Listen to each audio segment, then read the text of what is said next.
say it like that. If I hate you, then find someone new. Baby, but you know I never will. No, so I choke you down just like a pill.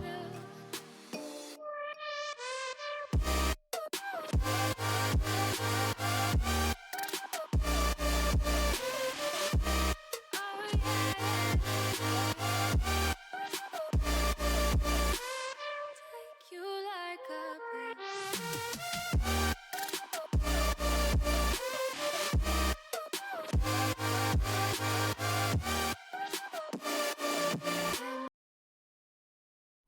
Hello, welcome. How's everyone doing today? My name is Brandon, Midsummer Friday streamer. I stream lots of big games, ChatGPT, as well as I draw art, and hopefully I'll be doing 3D modeling for everyone here. Welcome to our next art stream. How's everyone been? Hopefully everyone's doing well. Welcome.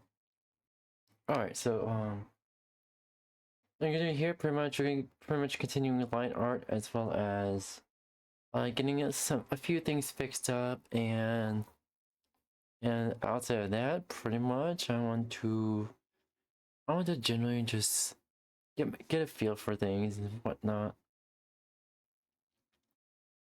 That being said, I believe we can do for torso here. Can do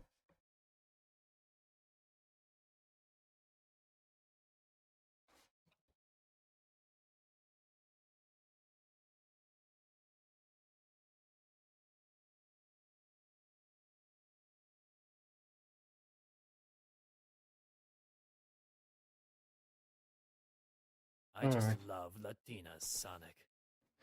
Thank you.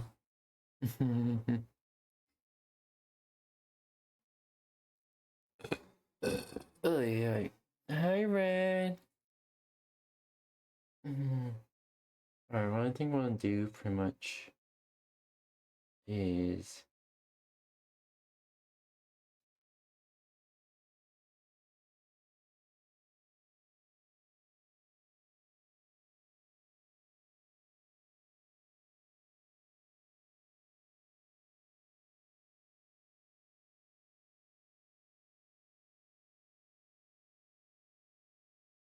alright.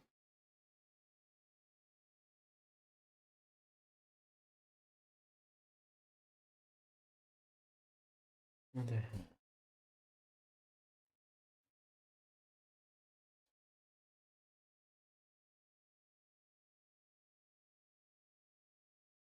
Or torso.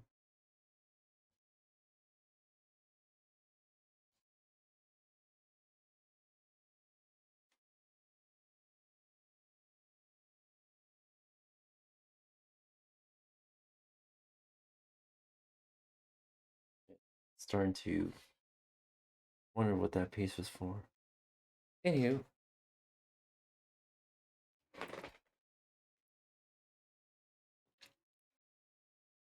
How are you, Red? How are you doing? Hope you're doing well.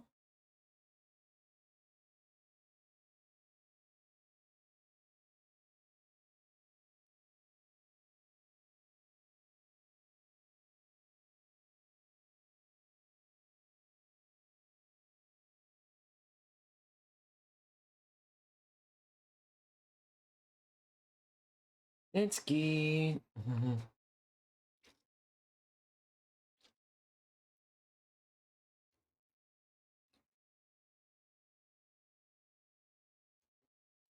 think what I want to do for the head here.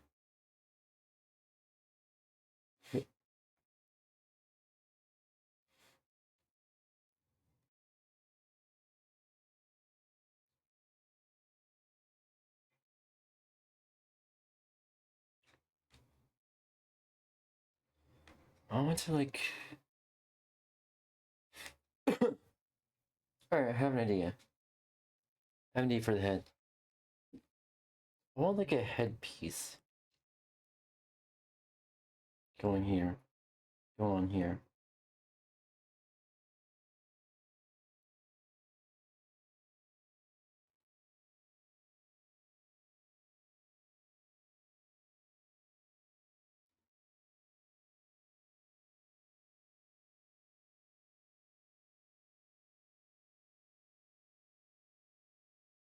Ooh. Kind of like that. Okay.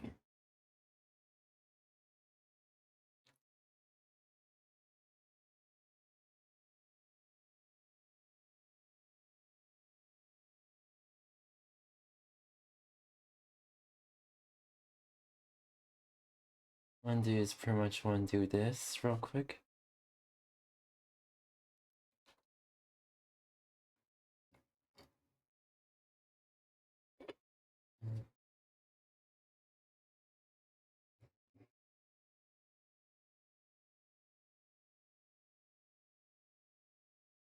Yeah, we can do it like that.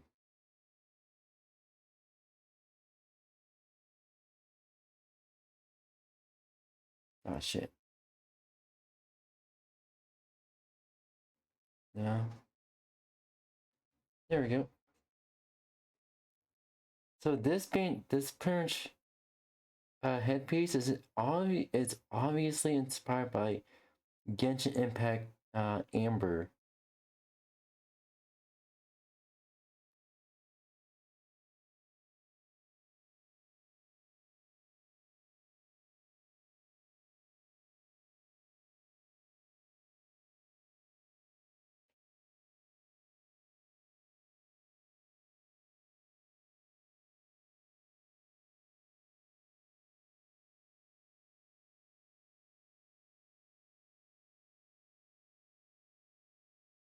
Is it X?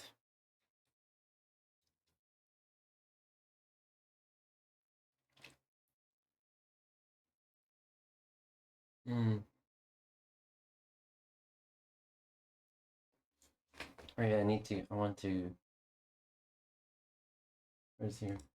In tennis, to corrupt the memory value that keeps track of what world to start on when you hold A and press start on the title screen.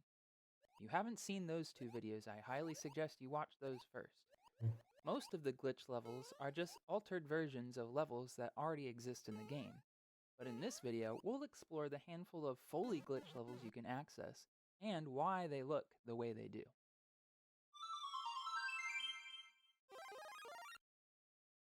The root cause for the glitched levels is due to the world number value, which is normally constrained to the range 0 through 7 to correspond to worlds 1 through 8, which can be corrupted to any value from 0 to 255 by tennis. This means that 248 glitched world numbers exist. Each of those glitched world numbers correspond to a level ID that represents the first level in that glitch world. If you remember from the last video, we made this table of all of the possible level IDs, including glitch levels. We can mark off which of these levels correspond to the first level of each world. For example, the first level in World 1 has ID hex 25.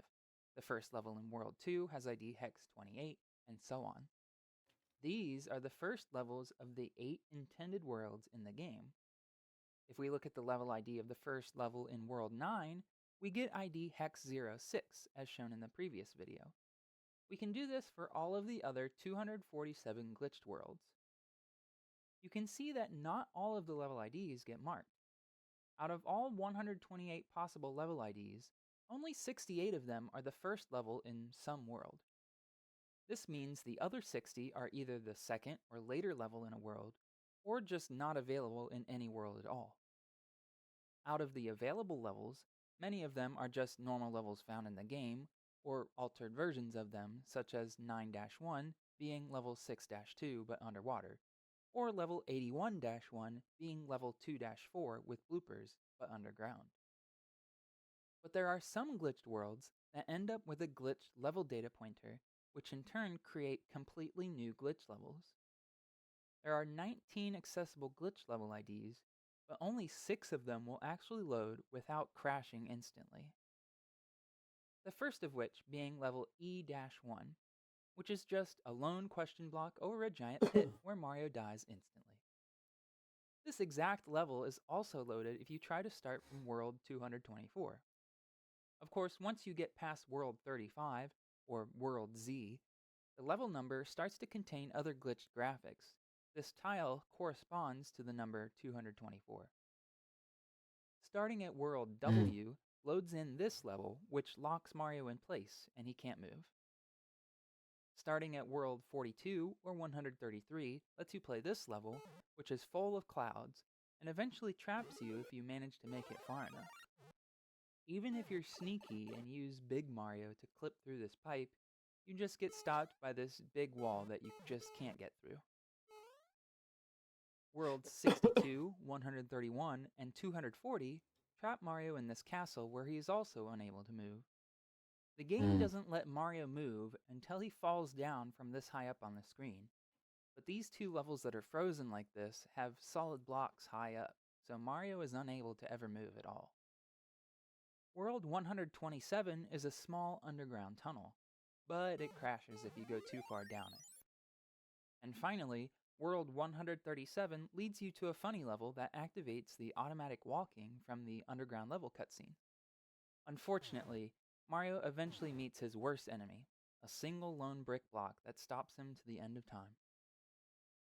All of the other world numbers take you either to a normal level in the game, a level from the original game but its type is different, like a castle level turned into an overworld level, or a black screen of death. In the video description, you can find a link to a page that I made that has maps of every level, including glitch levels. Using these maps, you can see what certain levels may look like if you could get past the parts that crash or make Mario stuck in place. This video will focus on why those glitch levels look the way they do. You may be surprised to find out that these levels are as playable as they are, and aren't just a giant mishmash of glitchy tiles all over the place. This is due to the intricate way that the level data is stored in the ROM. Like I mentioned in the previous video, the data for the tiles and the data for the sprites are held in different locations, so they are dealt with separately. Let's look at the tile data first. A naive way to store a level's tile data would be to just take all of the tile IDs for the entire level and list them one after another, left to right, top to bottom. This is just wildly inefficient though, since levels are mostly empty space. Level 1-1 is 224 tiles long and 14 tiles high, which equates to 3,136 tiles, which would take about 3 kilobytes to store. There are 8 times 4 levels, so multiply that by 32 and we're looking at around 100 kilobytes just for tile data. The Super Mario Bros. Program ROM was only 32 kilobytes big, so that'd be such a waste of space. Instead, larger sets of tiles and groups of blocks are divided up into their own objects. For example, a pipe object, a block staircase, a row of bricks. I'll try to make sure I can get this right. Objects are placed around the world. Oh, I wonder There are how a lot to of do peculiar this. and interesting ways that the level data is compressed into this format, however, so I'd like to go over the entire format in this video. The level tile data pointer in that big list for all of the levels points to the level header, which is a pair of bytes that holds information about 6 properties about the level itself. The highest 2 bits determine what the timer will start at for this level. If this is set to 00, then the timer will not change, which is used when entering a sublevel. The next 3 bits determine where Mario starts in the level vertically. Each of the different level types has a different height, but this can be set on a per level basis. Additionally, a value of 111 or 110 will enable auto-walking, which is used for the underground level cutscene.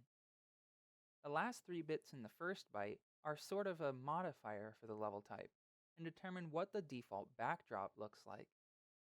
This setting will enable the waves at the top of a water level, the brick wall background that you see in 8-3, water waves at the bottom of the level, the nighttime color scheme, the snowy color scheme, the snowy nighttime color scheme, and the nighttime fully gray color scheme that is used in level 6-3. The highest 2 bits of the second byte will assign properties to the level and will determine what the special platform for this level will be. The default floor block can be the orange rocky brick or clouds, the pipes can be green or orange, and the special platform can be the tree, the mushroom, or the bullet bill cannon. There's only 4 different combinations here, so you can't really mix and match these options. The next 2 bits determine the background scenery, which can be nothing, clouds, mountains and bushes, or fences and trees. And the last 4 bits of the header will control the initial floor pattern, which I'll talk about later. After the header is a big list of every object in the level.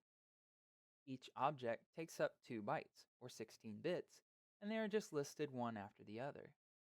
The special byte hex FD marks the end of the list. Here is the format for each of the objects. The first byte is just the object's position. The higher 4 bits are its X position, and the lower 4 bits are its Y position. Now this only covers the range 0 to 15 in each direction, but levels are much longer than 16 blocks long. This is why the highest bit in the second byte is very important. It is called the next screen flag. Essentially, there is a working screen number that starts at 0 when the level first starts. Objects can only be placed on this first screen, which is 16 tiles wide. In order to increase the working screen number, this bit should be set. Then, this object and any after it will be placed on the next screen instead. This means that the objects in this big list have to be ordered in the same order they show up in the level left to right. Only about 2 screens of a level is loaded into memory at any given time, and the level is deleted behind Mario as he moves through the level, and more level is generated in front of him. This is why you can't go backwards in this game. The code that handles loading the level only knows how to march through the data in one direction. I'll talk more about the level loading routine at the end of this video. The next 3 bits after the next screen bit is the object type. A value of 1 corresponds to that special platform, which depends on the level header. A value of 2 is for brick blocks, 3 is for square blocks, 4 is for coins, all in a horizontal row. A value of 5 is for brick blocks, and 6 is for square blocks, but in a vertical column. For these 6 object types, the last 4 bits determine the height or width of the column or row of tiles. Simple enough. A type of 7 is the pipe object. For this object, the bottom 3 bits are the height of the pipe, but that last bit is used as a flag to determine whether Mario can go in this pipe or not. A completely different object, actually a sprite object, handles where he goes when he enters it, and we'll get to that eventually. This means the standard pipe object can only be up to 8 tiles tall instead of 16. And of course, we're missing object type 0. Object type 0 is a broad group of objects that are only a single thing and don't have a width or height. So when the type is 0, these last 4 bits actually determine which tile this object is. This is where we find stuff like power-up blocks, hidden blocks, the brown block, flagpole, springboard, and the L-shaped pipe used in the underground level cutscene. It's a single object. Now we're still missing quite a lot of objects that exist in the game. It turns out we can fit a lot more into our format here. Remember how the Y position of the object takes up 4 bits and can range from 0 to 15? The level itself is only 14 tiles high, so there are 2 Y position values that will never be used. In fact, objects cannot be placed at the very top or the very bottom of the level either, so that leaves us with 4 extra Y positions that will never be associated with a standard object. Instead, we make special cases for when the Y position is 12, 13, 14, or 15. Now, since we are using the Y position as a sort of indicator, the objects that are identified by these numbers generally either have a fixed Y position, so they always appear in the same vertical position, or they are types of objects that just don't need a vertical position associated with them. For Y position 12, the 3 bits following the next screen flag are the object subtype, and the other 4 bits are the width again. Object type 0 here is a hole, which, yes, is its own object. You'll see why holes are objects when we get to the floor pattern thing. Object type 1 is the pulley platform rope, while types 2, 3, and 4 Okay, just are give up on the bridges pattern at for this. various Y positions. Since there is no Y position anymore, the Y position has to be hard-coded into the object type. Object type 5 is a hole with water or lava, and the remaining types 6 and 7 are rows of question blocks at fixed Y positions. Let's look at Y position 15 next, because it follows this exact format, just with more object types. Object types 0 and 1 are the vertical ropes for the platforms that move up and down. Object type 2 is the castle that you see at the start and end of levels. This object is funny because it is only 5 tiles wide, and the large part of the castle is cut off. The walls are built out further using the same brick walls that you find in level 8-3, and the height of the castle can be any value from 0 to 10, but only values 0 and 6 are used in the original game.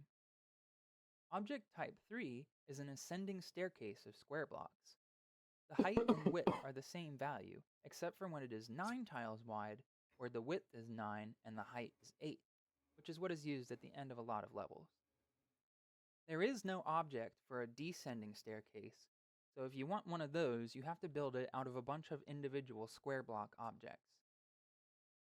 Then object type 4 is the big pipe you see at the end of underground levels.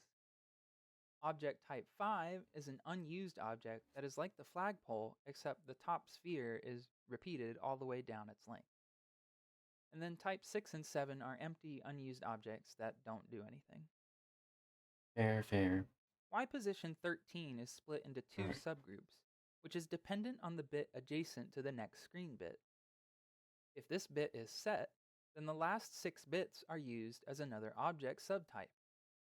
Objects that are here include the L-shaped pipe and flagpole again, the bridge, axe, and rope that are at the end of each castle, and commands for stopping the screen from moving forward, generating random enemies, and making the level loop. Any object type greater than 11 will likely crash the game. If that one bit is cleared though, then the lower 5 bits encode a screen skip. Remember how the next screen flag works? It can only advance one screen at a time, and it takes an object to do so. If you want to skip forward more than one screen, you need more than one object with that flag enabled. But this object just encodes a screen number to skip to, so you can go forward more than one screen at a time. Technically, you can also go backwards, since the number encoded here is the screen number with reference to the start of the level, and not the number of screens to skip forward. However, due to how the level loading routine works, that just wouldn't work correctly. One more interesting thing about Y position 13. An object with Y position 13 and X position 15 is not possible. That is because this would encode the byte hex FD as the first byte of this object. This is the cue that the level loading routine uses to mark the end of the tile data, so we can't use it as an object. Finally, we have Y position 14. This object is also split into 2 subgroups using that same bit as last time. If this bit is set, then the lower 3 bits mark a change in the level type modifier. This is the same option that is in the level header, so when this object loads, it will change that level modification. The first 4 modifications happen instantly, while the palette swaps only take effect if the level is reloaded somehow, like by going through a pipe or dying.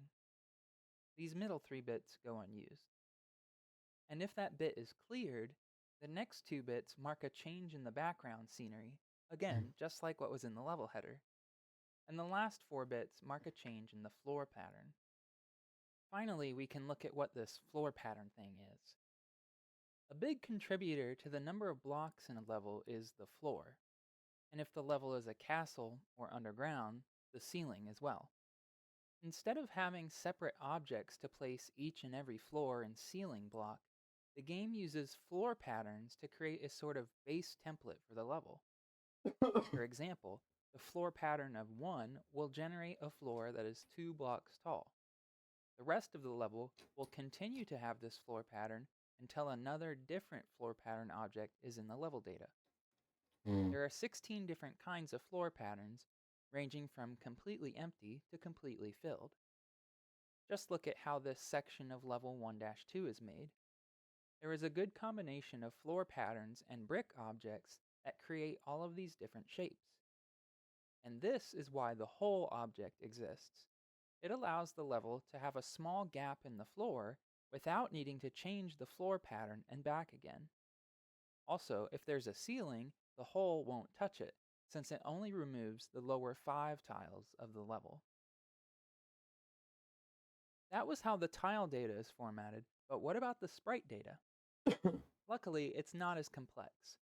There is no sprite data header, so the sprite level data pointer in the big list of levels just points straight to the first sprite in the level. These work very similarly to the objects in that the X and Y positions are held in the first byte, and the highest bit of the second byte is the next screen bit.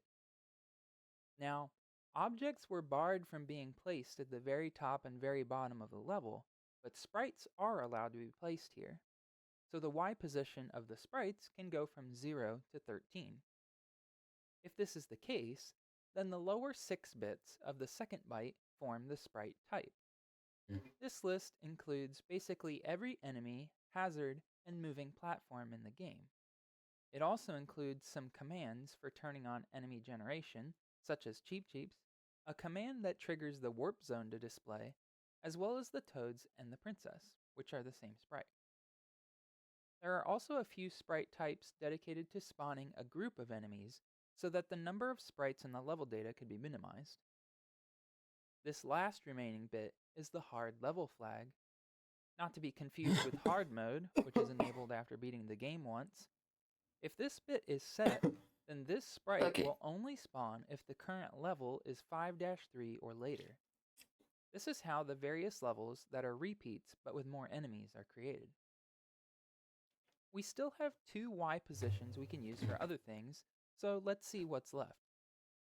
Y position 15 is the sprite version of the screen skip command we saw with the objects. The lower 5 bits are the number that gets set as the working screen.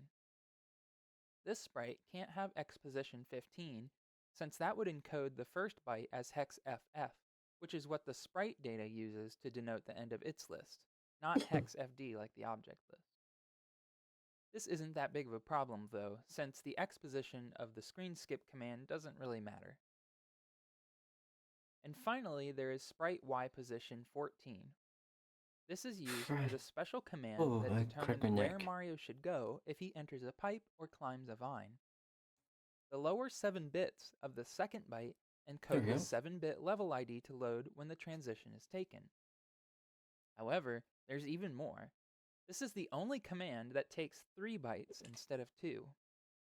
The lower 5 bits of the third byte indicate the screen number within that level that Mario will appear.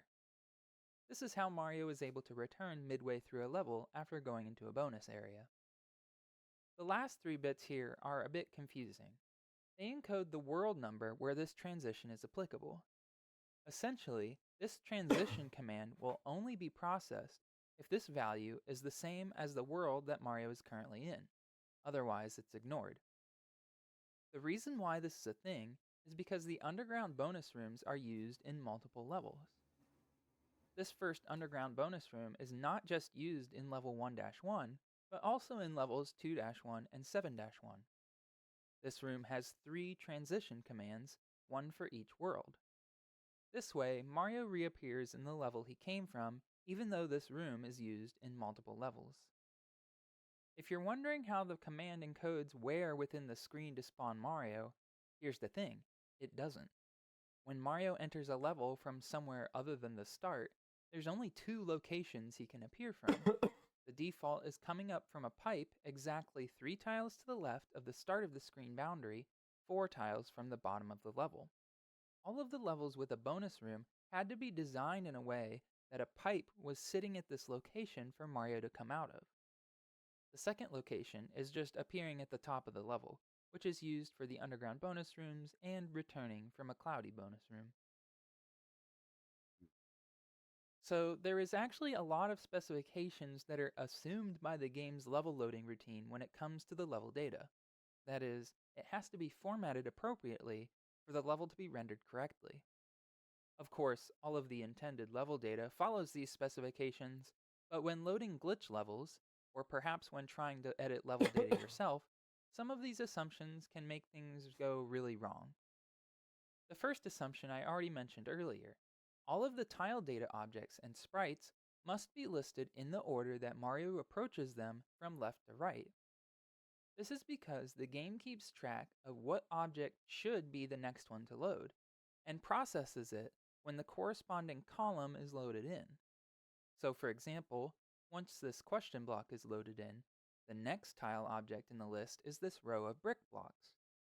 The game will hold the index of this brick block object in memory until the corresponding column loads in, at which it will switch to the next object in the list, which is this question block. If the objects are out of order, then the corresponding column will never appear, since it already loaded in the past and will not load again.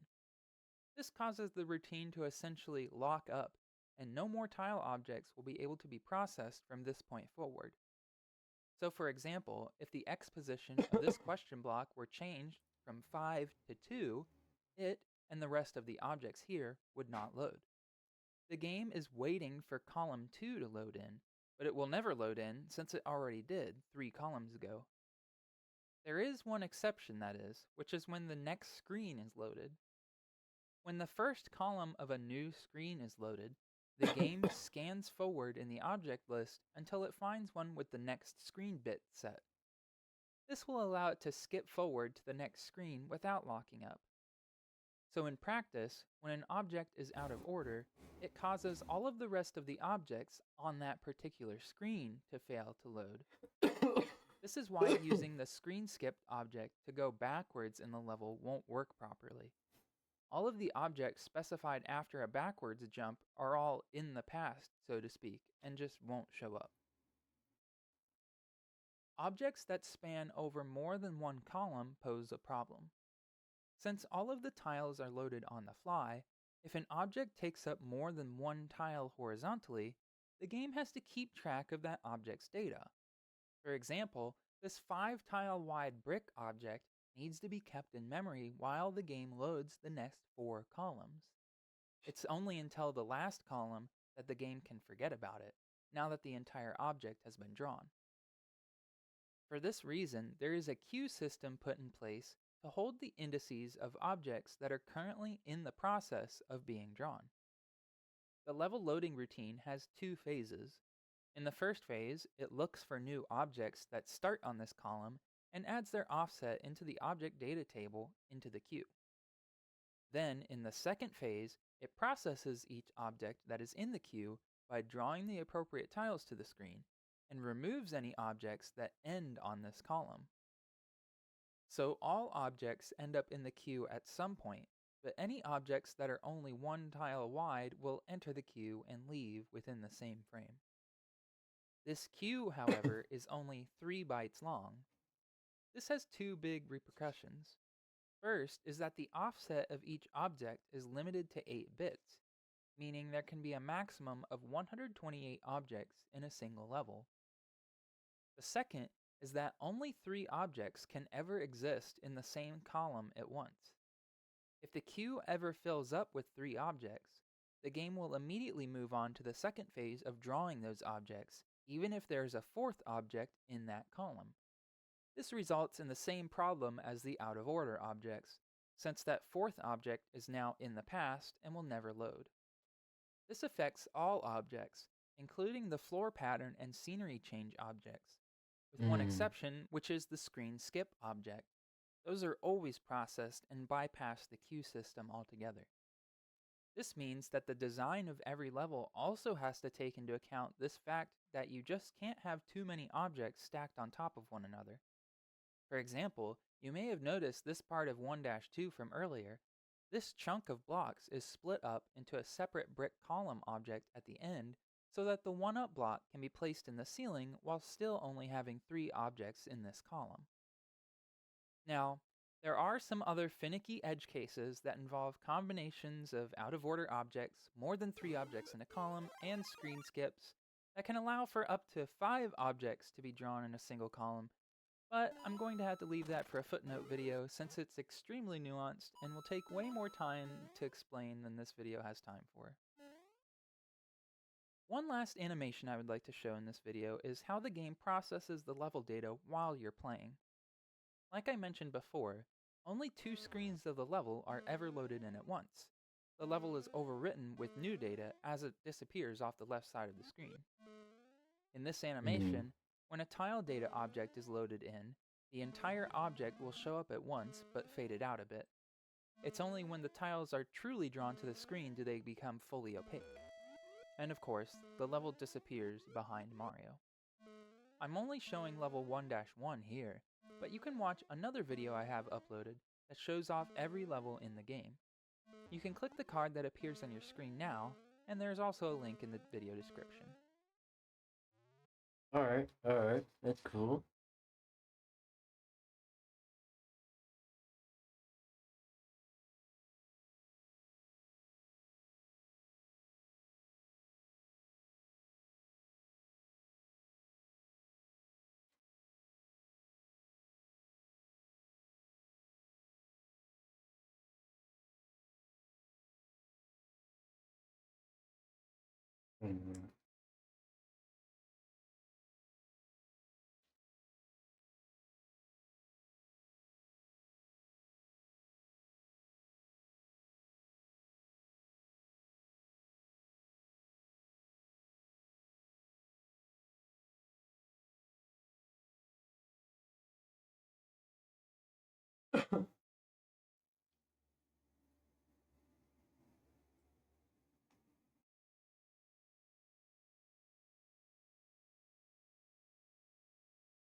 Alright, there we go. Some YouTube chat logs got leaked in. Man, it is bad. So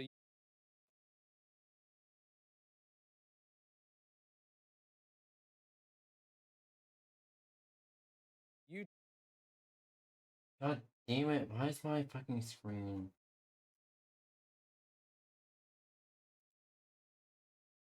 YouTube staffers apparently deliberately aimed for viewer addiction. They actually killed safety tools for kids, and this was actually revealed in court documents. So some YouTube employees Oh, admitted that their shit. goal was, quote, viewer addiction, and killed proposed safety tools for kids because they wouldn't provide a sufficient return on investment, according to bombshell court documents reviewed by The Post, which is the New York Post over here. Jesus It includes Christ. internal chat logs and presentations from YouTube I'm not employees. surprised, They were but actually revealed in goddamn. court because YouTube, Meta, Snap, and TikTok are all defendants right now in a bunch of court cases where they're actually getting sued for having social media addiction. In a deposition in the case last March, John Harding, a longtime vice president of engineering at YouTube, was confronted by plaintiffs' attorneys with an internal email from June 7, 2012, in which a YouTube employee whose name was redacted stated the goal is not viewership, it's viewer addiction. Harding, who again is a very senior employee at YouTube, confirmed that the email was authentic, but dodged responsibility, claiming that staffers were discussing a, quote, video creation app that wasn't even built for viewers. The next portion of the exchange between Harding and the attorney is redacted. And this is obviously coming after last week when Google and Meta were actually found liable for social media addiction, and they were actually sued by this 20-year-old woman who claimed that she was addicted to their platforms that the companies had made, and they had to pay her like $6 million in damages or something like that. So obviously this contradicts public statements from executives who have claimed that the app was never meant to be addictive, and any harmful outcomes for kids are due to third-party content rather than its intentional app design choices. The problem with this and what's going to happen is that a lot of these age verification politicians who keep pushing ID age verification down our throats are probably going to be referencing this, saying, see, YouTube is addictive and they're trying to make it addictive. That's why everybody needs to hand over an ID. But anyways, during the state trial last month, YouTube executive Christos Goodrow testified that the app was, quote, not designed to maximize time, and the company doesn't, quote, want anyone to be addicted. The Summers federal case in Oakland, however, includes an internal YouTube presentation from April 2018 recounting study findings that, quote, excessive video watching is related to addiction and that it results in a quick fix of dopamine. So this is a screenshot from that alleged YouTube presentation. And as you can see, there's an addiction cycle over here. So you start off with using the platform, then you have guilt, and then there's an emotional trigger, craving, ritual, and then you go back to using it again. In YouTube's bullet points over here, they say watching short videos results in a quick fix of dopamine. Dopamine is related to feelings of reward, similar to feelings of reward when using, I'm not going to say that word because I'm probably going to get demonetized, or other addictive substances. Researchers feel that YouTube is built with the intention of being addictive, designed with tricks to encourage binge watching like autoplay recommendations, etc. These, quote, tricks have become routine, and technology and well-being need to meet. Obviously, this is a terrible look for YouTube. They always claim that, they have like the proper tools to make sure people don't get addicted to their platforms. And I, just my personal opinion, I honestly think that if your kid gets addicted to YouTube as a parent, that is your fault. You need to be monitoring what they're doing on the internet. But it doesn't exactly look good for YouTube when their own employees are basically saying, yeah, we kind of want people to be addicted to these platforms. There were other screenshots from that internal YouTube presentation that were interesting, like this one. YouTube stickiness is caused by the interactive nature of our platform. YouTube allows for users to watch videos, but also to interact with creators and other viewers. Users receive notifications when someone makes a post or comment on the video. That interactive behavior gratifies user needs, causes users to feel that they must be aware of what is happening on the platform, and keeps users on the platform longer. It almost seems like a sick, twisted plan to keep people watching YouTube forever. Here's another one. Videos are initially used for quick mood management, but result in excessive viewing. Survey research suggests that video watching is a common technique for mood management. Respondents reported watching cat videos to be in a more positive mood more quickly. Yeah, we went from watching real cat videos to a bunch of AI slop cat videos, but anyways, after one video is over, it is difficult to stop watching the videos. Ultimately, viewers experience feelings of guilt for spending so much time doing non-meaningful tasks.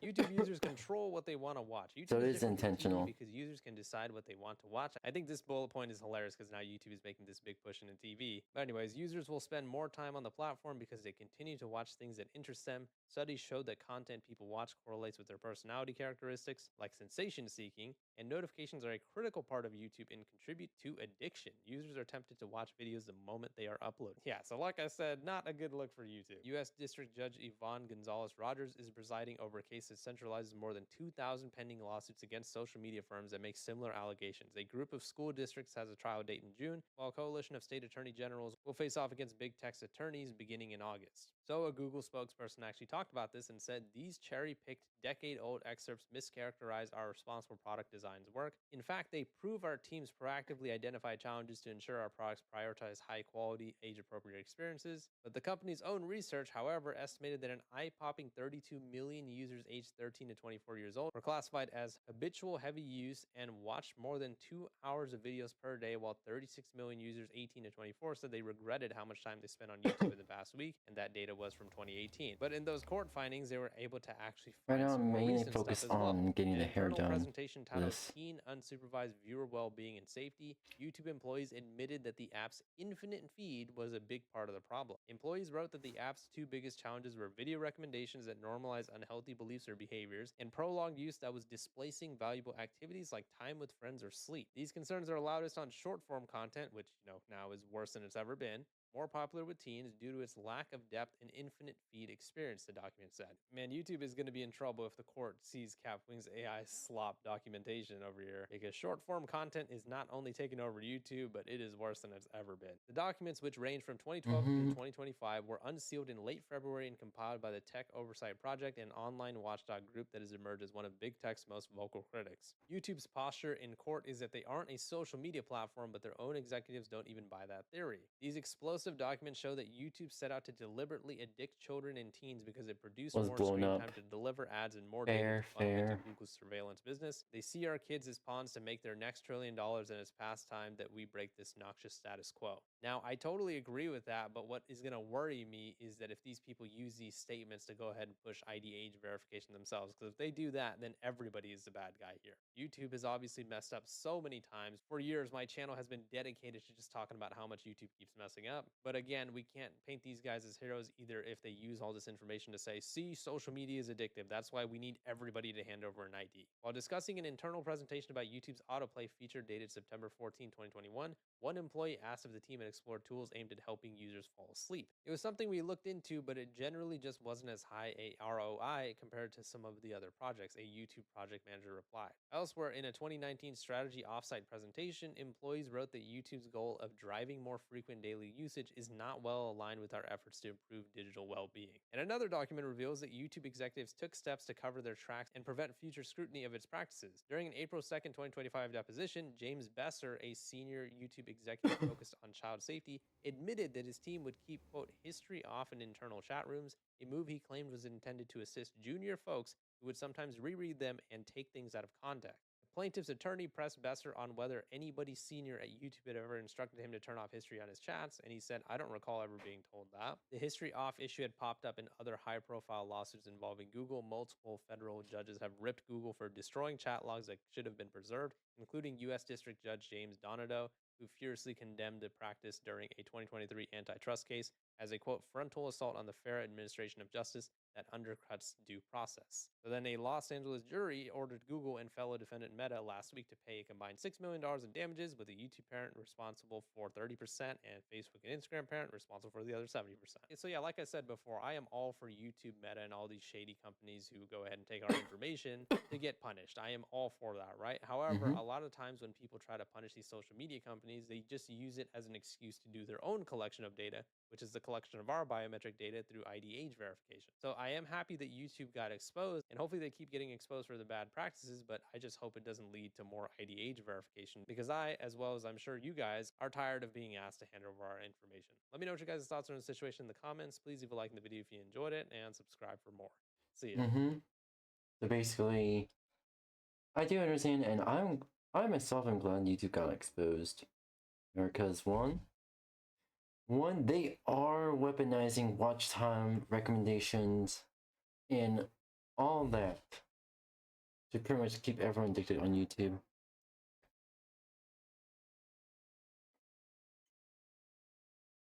And honestly, it is fucked. It turns out it's way more fucked up than we ever could have imagined. Alright.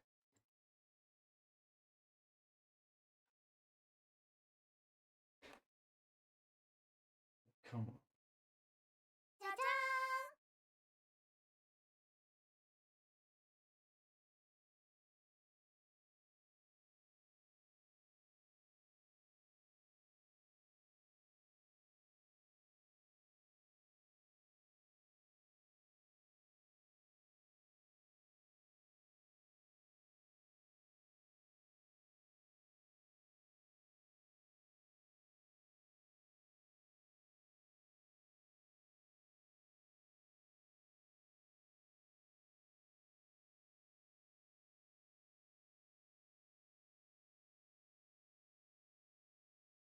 Oh, real quick.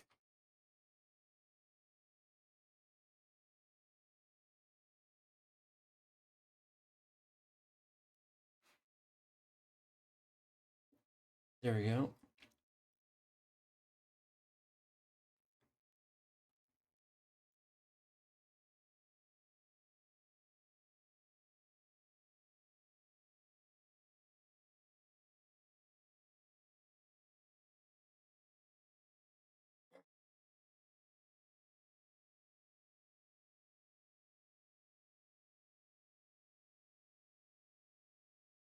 Alright.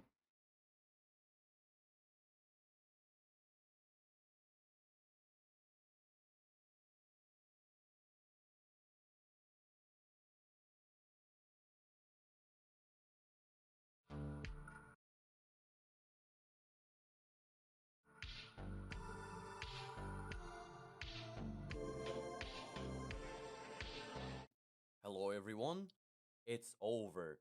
Among other corporations, Microsoft has been working on the age verification system, and it seems Windows will soon require an ID from you to operate. The recent cumulative update, KB5079473, dated March 10th, 2026, introduced a couple improvements. I feel like you legally cannot stop someone from using their PC, because, well, that would be part of the Anti-Consumer Protection Act. So, like Apple, you're still allowed to use your device. You're just not allowed to download stuff from their app store. So I feel like that's gonna happen. You're not gonna be able to download anything from the Microsoft App Store, which that could easily be circumvented by pretty much saying fuck you Microsoft, pretty much blocking all Microsoft IPs, all Microsoft server IPs, all Xbox server IPs, except for like when you need to sign into like for Minecraft. That's the only reason why you use that. Like, outside of that,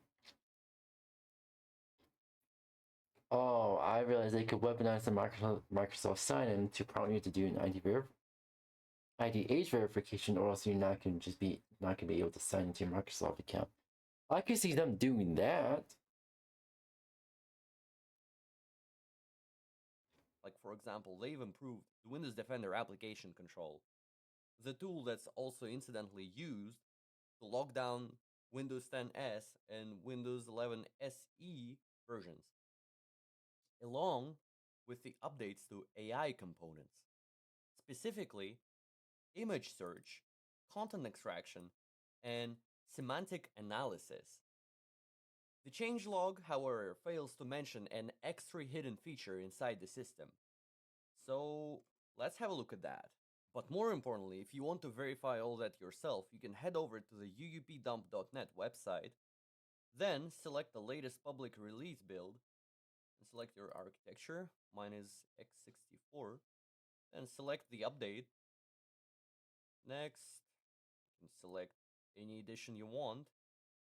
And most importantly, you need to include updates. You need to tick that box to include updates. And then you can create the download package and get your ISO going. Okay, so we're going to install the latest Windows image, and let's get the image decompression out of the way. And we're in the out-of-box experience now. So this feature is fairly well hidden, and we'll have to fire up a couple commands here. But first, let me walk you through the normal process of setting up Windows through the obby.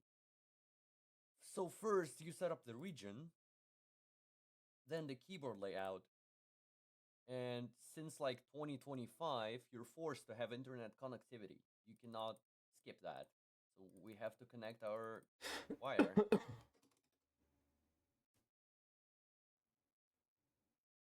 you go. I mean, Then we click next. okay, I want to pause it right here. When you said you're forced to have internet connectivity to sign in, or to like make your Microsoft, like make an account on Windows, they legally cannot do that because that'll also be a part of the Anti-Consumer Protection Act. Pretty much the Consumer Protection Act, basically. Oh. So basically, the trick is to pretty much, okay, there's not gonna have to do anything with your router or stuff like that. The trick is to not connect to the internet at all. People immediately just connect to the internet and then they say, oh, I can't use a local account anymore. Yes, you can. You just need to restart the entire installation process. Just don't connect to the internet at all. Claim that you don't have internet, because how can Microsoft prove that you have internet or not? Because if they just don't let you do that, that can actually easily lead to a class action lawsuit. Because there are people out there who don't have internet. There are people out there who still don't have internet. So they legally cannot force you, they legally cannot stop you from like making an account. They're gonna let you make a local account if you're like, how can they prove that you don't have internet? How can Microsoft prove that? Sorry, there's a police officer speeding by, but like, I can say, how can Microsoft prove that you don't have internet? They can't. So they by complying both with the Consumer Protection Act as well as the ID verification, they legally have to offer a local account. Even if they hide it, they can't actually pretty much remove it outright because that'll actually be violating multiple laws, at least here in the United States. So just don't connect. If you still want your local account, do not connect to your internet at all. Just say, I don't have internet. It'll automatically prompt you to make a local account. You make your local account, and then once you sign in all the way through, then you connect your internet. For me, I use Ethernet. Because it's just simply just plug and play. Ethernet is like plug and play.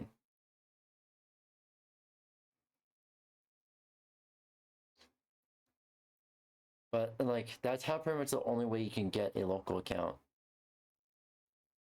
You don't need Ethernet. You just need to just not connect your internet at all. Only once you sign in to the Windows desktop, that's when you can connect your internet, install all your drivers, stuff like that. Or if you want to go the extra step, is have like a separate laptop or something like that.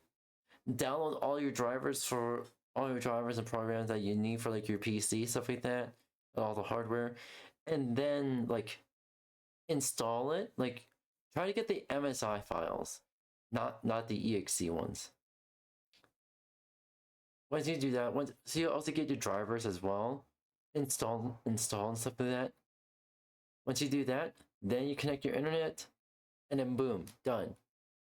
But there's like a few bit extra step thing of pretty much blocking Microsoft servers from connecting PC, blocking your PC from connecting to Microsoft servers, and so on and so forth. It's just a whole mess. But after like you do all that, and then boom, your PC will be remaining like as snappy as ever, and pretty much like deploy it, go get rid of the AI, deploy everything, and then boom, done. First, that's what we need to do. And we receive mandatory updates. And then you are coerced into connecting your Microsoft account if you even have one. There's not even an option to create a local account here, so you just press sign in. You don't have a way to create a local account on I hate that the fact is that there's no way to create a local account. Just don't connect your internet in the first place until and just don't connect your internet in the first place. The prompt you to make a local account, you make your local account, and pretty much and then it'll sign you into the desktop. And once you're at the Windows desktop, you get what you need done, and then connect your internet. This page either, so you're headed into sign-in options, and there is not even a way to do it here. So you just hop back and select the setup for work or school, and then you're again coerced into connecting your Microsoft account. Then you click on the sign-in options and you can domain join instead, which in reality means you can create a local account after all. Once you've completed that song and dance, you'll finally have the control over your computer. Now, let's run a magic command with this new update installed and present. Run dl32 flip svc.dll set idv policy 1. Just a moment. This command will enable the ID verification policy for the machine. We will reboot into the obby again shortly. Okay, we're in the obby. So let's just set everything up as usual. But once we domain join, here's what happens. Age verification. Please verify your age. We need to confirm your identity to ensure safety of your data. As you can see, we've got a Copilot icon here saying, please hold your ID up to the camera. And I don't have a camera set up in the VM, so I cannot continue. The continue button is just grayed out. It doesn't work. I cannot go back, and I cannot proceed either, because I'm not given an option. Microsoft Copilot is instructing me to scan my ID for some reason. Not that I have an ID on me right now. Actually, I don't even remember where I put it. Haven't seen it in a while. But anyways, why would I even want to show my ID to Microsoft? I don't need it to use the system. It's my computer. You don't need to ensure the safety of my data. I will ensure it myself. So my first idea is to just completely skip the obby. You don't need it to set up the machine. It's completely optional, actually. Thankfully, the command prompt is not blocked at all. Me and Flytech traced what the command does using Process Monitor, and it's setting a registry value called IDV policy under HKey local machine, software, Microsoft, Windows, current version, authentication, logon UI, and identity verify. There we go. Under that key, we've got 3 values. First one is IDV policy enabled, which is set to 1 after that command. Then we've got IDV policy level, which is set to 0. I don't really know what that is.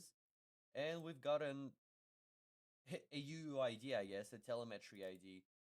I guess this value is used for the age verification backend. Now, I can't really do anything with those values. I can see them, but I cannot modify them. As you can see, we get an error writing the values new contents, and we can also try deleting that, but we are unable to delete that. Next thing I checked was the ACL, and allowing myself full control over the key and its values, we get access denied, so we can't do that at all. So it's just basically not possible.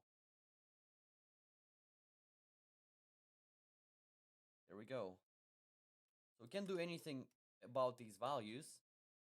We can also try deleting the key itself. The values disappear, but no, they actually don't. I think it's the work of the user choice protection driver, the driver Microsoft previously used to prevent third-party browsers from setting themselves as the default one. That's really scummy from Microsoft, but, well, what more can we do?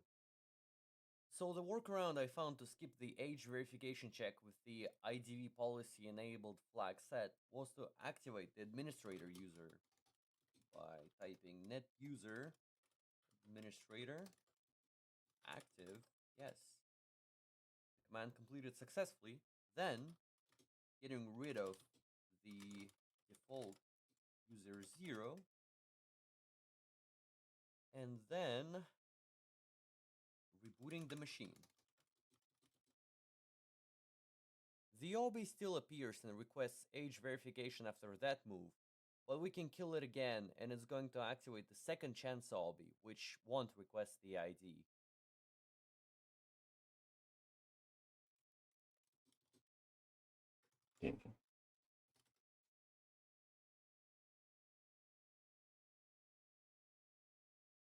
There we go.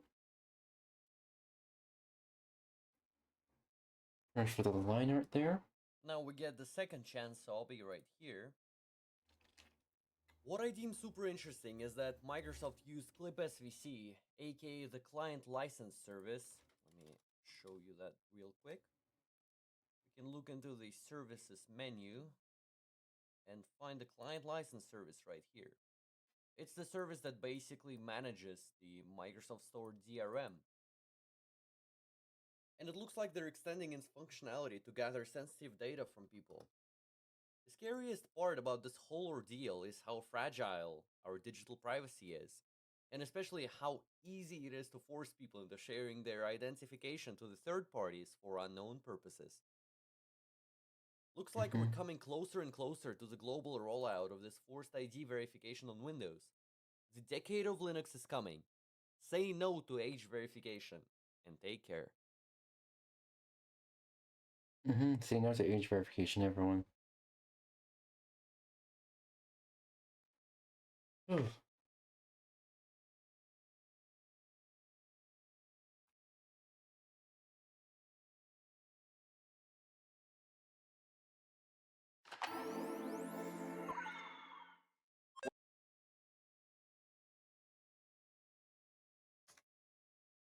When I was 6 years old, Mega Man Battle Network taught me that the future of technology meant that I could teleport into the computer and then fight off viruses as Mega Man. Now I'm 26 years old and I'm being force-fed content like this. Oh my God! Einstein! With the RKO! AI and hardware inflation have arrived, unfortunately, and you know, it's just another big reminder that we fight Everyone, do not search up AI inflation. not with flesh and blood, but with principalities and evil in corrupt high places. And I'm going to attempt to cut through this noise today about how the future of technology sucks by talking about the one thing that brings that like mid-2000s, 2010s level excitement about technology back into my soul. And this one thing that gets me hyped is the fact that everything is turning into a Steam Deck. There has been a huge wave lately of like mobile gaming, Android gaming, and just so many other things running and utilizing emulation to play all of our Steam games. And there's one device that I've been messing around with that really solidified this evolution for me, the Retroid Pocket 6. Obviously, this is not a Steam Deck, and I'm not gonna lie to you and tell you that it's the same thing. But the fact that it's even in the conversation at all, and it's this small and less than half the price of an actual Steam Deck OLED, it just tingles me. And the timing of this is just wild because you can't even buy a Steam Deck right now. They're out of stock. So it does beg the question, can something this small and much more affordable fill any part of the massive void that the Steam Deck has caused? But wait. Oh no, I think my grandma's outside again. They say the future is digital, but my knees still analog. Everybody's online, but these hands make sure you stay in line. Jesus I Christ. survived Y2K. You think I care about AI? We used to blow cartridges and pray to God. My backlog is so big, I gotta put games in the will. Back in my day, hanging something on the wall required tools. Now it requires stickers. Okay, I know I said I was trying not to be negative in this video, but I gotta complain for like just 2 minutes. Just a few days ago, I was browsing the internet trying to buy a NAS system, you know, like a home server. I wanted to build my own Google Drive and iCloud storage because I'm tired of paying subscriptions and I need a place to store my wife's sexy photos. I didn't know that this was just the enclosure, dude. So then I realized I needed to buy some hard drives for this whole thing to work. And then I looked at the price of hard drives and I lost it. Look, I'm sorry, Appa, you're just too expensive. And I really, really hate paying for iCloud and all those subscriptions. So good luck out there, man. Good luck. Good luck. I'll see you on the other side. Another sad part about this hardware inflation stuff isn't just my continued reliance on subscription model pricing, but also the fact that Valve's hardware has been delayed to an eternity. Valve announced a bunch of newer hardware that was marketed to be an open ecosystem, and genuinely, when I first saw this, I was like, wow, this is going to be a complete game changer. But then Will Smith eating spaghetti attacked. It feels like we're trapped in this house that's been bolted shut. There's no way of escaping, and the four nations lived in harmony until Will Smith eating spaghetti attacked. I have to. I didn't get some water. Get some water real quick. Oh shit.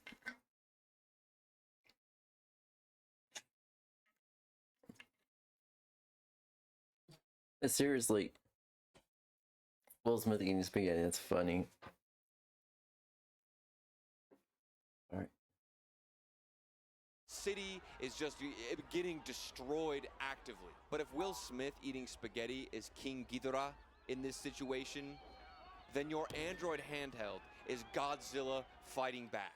The Retroid Pocket 6 right here is what inspired this entire video. It's the newest flagship from Retroid, and instead of it looking like a Steam Deck Mini, it's definitely got more of like a modern PSP kind of vibe. These guys are legends in the retro handheld space. They usually make the most recommended devices with relatively high-end specs, but without reaching like actual Steam Deck level price tags. This is the silver model, and it feels pretty great. We've got better ergonomics than the previous RP5 with like bigger bumps in the back, quieter buttons, which was a bit of a pet peeve of mine on the original, and then a Snapdragon 8 Gen 2 upgrade with a 120 Hz 5.5-inch OLED screen. I love me some 5.5 inches. What's really cool is that Retroid also lets you pick if you want the stick or the D-pad on top, which is the first time that they've done this. And I went with the stick on top because, you know, most people buy these for retro emulation. But when I first saw this, I was like, hold on a second.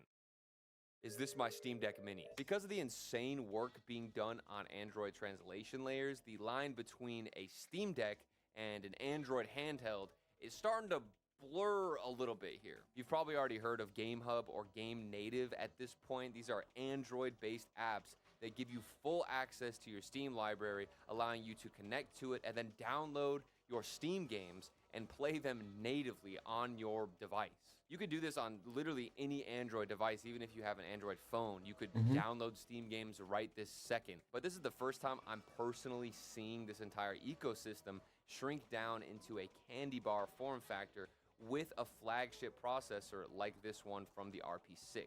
And honestly, once everything gets set up in this type of form factor, it is exciting. Playing Steam games that are lightweight enough to run well on this thing gives you an experience that is incredible, dude. I'm telling you, this is exactly why I've always thought that a Steam Deck Mini or a Steam Deck Lite would sell really well, or just for the right person, you hit that exact area that they're lacking because of how big the original Steam Deck is. And honestly, just every handheld nowadays is becoming more and more massive. And most of the games that I play on my actual Steam Deck are just lightweight indie titles anyway. This thing is a machine for destroying roguelikes and smaller types of games so I don't have to worry about the frame rate. And while not all of them run perfectly here on the Retroid Pocket 6, when you come across a game that does, it feels like the definitive way to play that game.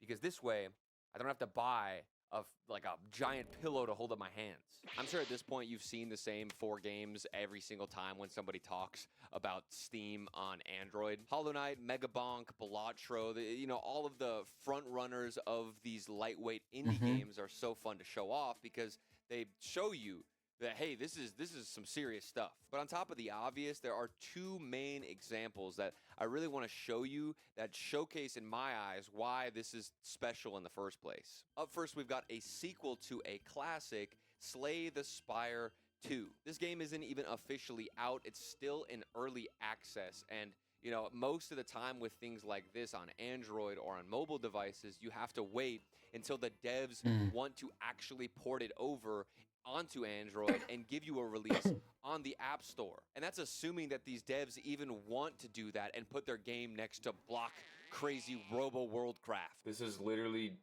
just Minecraft. How are they getting away with this? Obviously, this game isn't available on the Play Store yet, but here I can download it onto my device and play the game natively, and it's still in early access, and I'm not repurchasing it on the App Store. It just really messes with my brain, dude. I'm able to play a brand new early access game on my small pocketable device that isn't a Steam Deck and doesn't run SteamOS. Like, what reality are we in? And the second game I want to highlight here is a game that my friend just put me onto, and it's another roguelike, and it's called The Vital Shell. It's very similar to Megabonk and Vampire Survivors, but instead you play as a mech. And it's all in this PS1 era style graphics, which is very nostalgic to look at, and you run around blowing everything up, and there's just a bunch of breakbeats that are playing in the background. It's awesome. And the reason why I bring this up is because it's a very niche game that's a lightweight indie game. And, you know, I haven't heard a lot of people talk about this, and not even Game Native knows if this is compatible or not.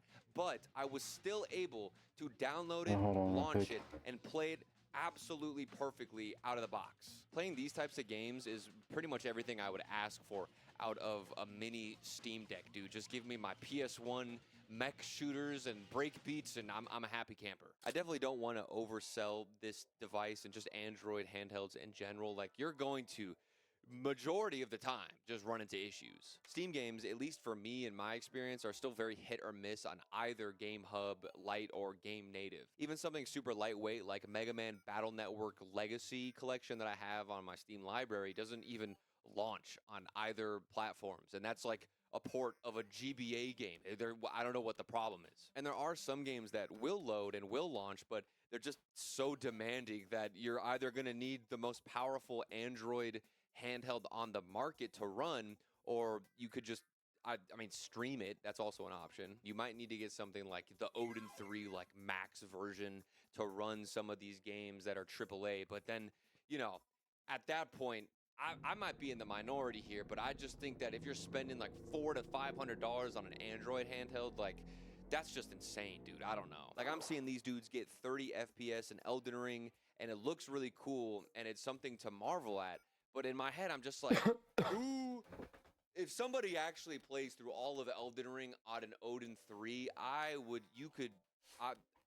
don't even have any words. Like, if you beat Cyberpunk with 15 frames, dude, you're a menace to society. You need to be like put under watch or something, dude. What is really cool though is that new resources and tools to get more frames are popping up left and right. Things like 𝙂𝙚 is a newer resource that I haven't seen before tackling this video, and it's great. It's a resource where you can look up and specifically type in your device and your CPU, and then get other people who are showing you different types of games that they've tried and tested, and whether or not it's playable or a good experience. And newer drivers and updates do come out for these things, and there's always like some new technology that will give you a better experience, which is very exciting. And a lot of times you will be surprised at how big of a difference these settings and this community can help you get a better experience. So yes, this modern PSP or any Android handheld is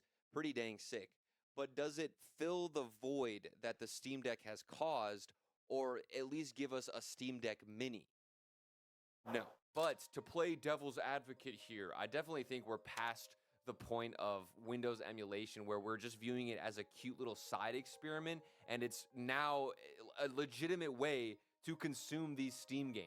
Because so many titles are at a point where they're enjoyable on these types of devices. It's no longer, you know, haha, look what I got running on my goofy Android devices. It's just like, dude, I'm playing GTA 5 on my phone now. It's absolutely not at a point where you should just drop cash with your sole intention being to play Steam games on these devices. We're not there yet. But if you consider all of the other use cases for an Android device like the RP6, you know, it becomes a lot more compelling. First and foremost, these are retro gaming machines. They will knock almost any retro game out of the park on any given emulator up to and including PS2. But there is an area that I feel like a lot of people easily overlook on these Android devices, and it's simply just the Google Play Store. Now, huge, giant warning here, the Google Play Store and the App Store are they're the worst, dude. Finding any games on these platforms or anything of quality is so difficult, dude. You gotta swim through like Arkansas honky tonk Ozark levels of mud just to get to a quality product. But I have been seeing a lot of legitimate ports here lately. You know, you've got Balatro, Dead Cells has always been a classic. Subnautica Below Zero just got ported over here.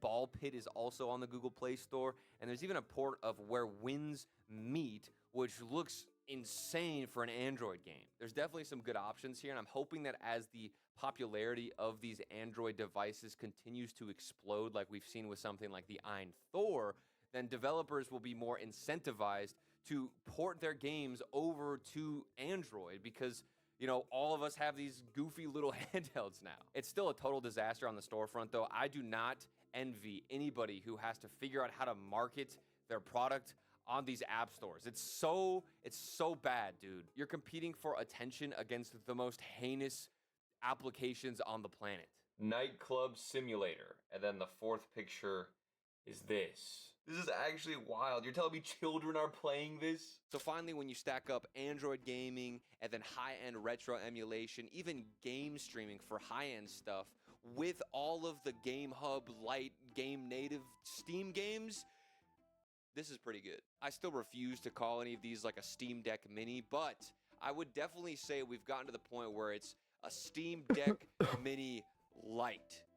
PSP thing. I don't know. And we're lucky enough to see this slowly evolve and change over time, dude. I remember, 5 years ago what a retro handheld looked like. And, I don't really want to go back there. I think the reason we all love technology in the mid-2000s and even 2010s is because we were witnessing the evolution. We could see things change every single iteration of each device. And nowadays, it's just a lot harder to get excited about the tiniest little nuance of details that are changing and still asking for more money. I don't know why, but my brain is like thinking about the Wii U when I'm talking about evolution of technology. Even though people hated that thing, I always kind of liked it because it felt very quirky and it had a lot of charm to it, even though it was definitely, like the middle child between where Nintendo wanted to go with the Switch. But these awkward phases of technology bring all of the charm and personality, and that's where I think we're about to be at, if not already, with these retro handhelds. And in a world full of AI doom and inflating prices, I'll take awkward and exciting any day of the week. She know nothing about me, know nothing about me. I want her around me, maybe she could love me. Yeah, and thank you for getting copyright. Thank you for getting a video copyrighted there. Thank you for that. The council chamber of the Jedi was silent, tense as the eve of a storm. Anakin Skywalker stood near the panoramic window, gazing at the lights Oh, come on. of Coruscant without truly seeing them. Mace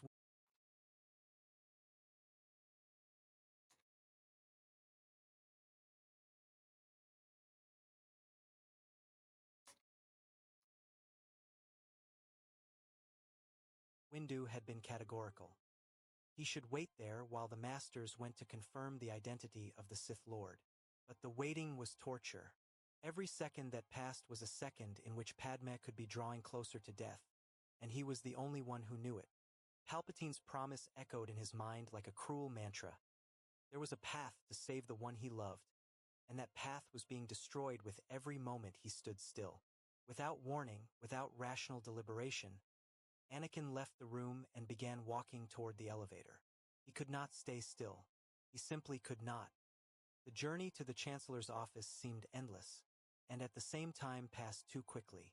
Anakin crossed corridors, past guards who recognized his presence and did not dare question a Jedi Knight, and arrived at the doors of the upper office with his heart racing and his breath short. When the doors opened, what he saw stopped him in place as if he had struck an invisible wall.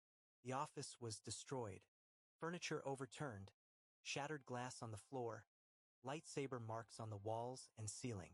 In the center of the room, Mace Windu stood with his deactivated saber in hand, and before him, on the floor, lay the body of Palpatine.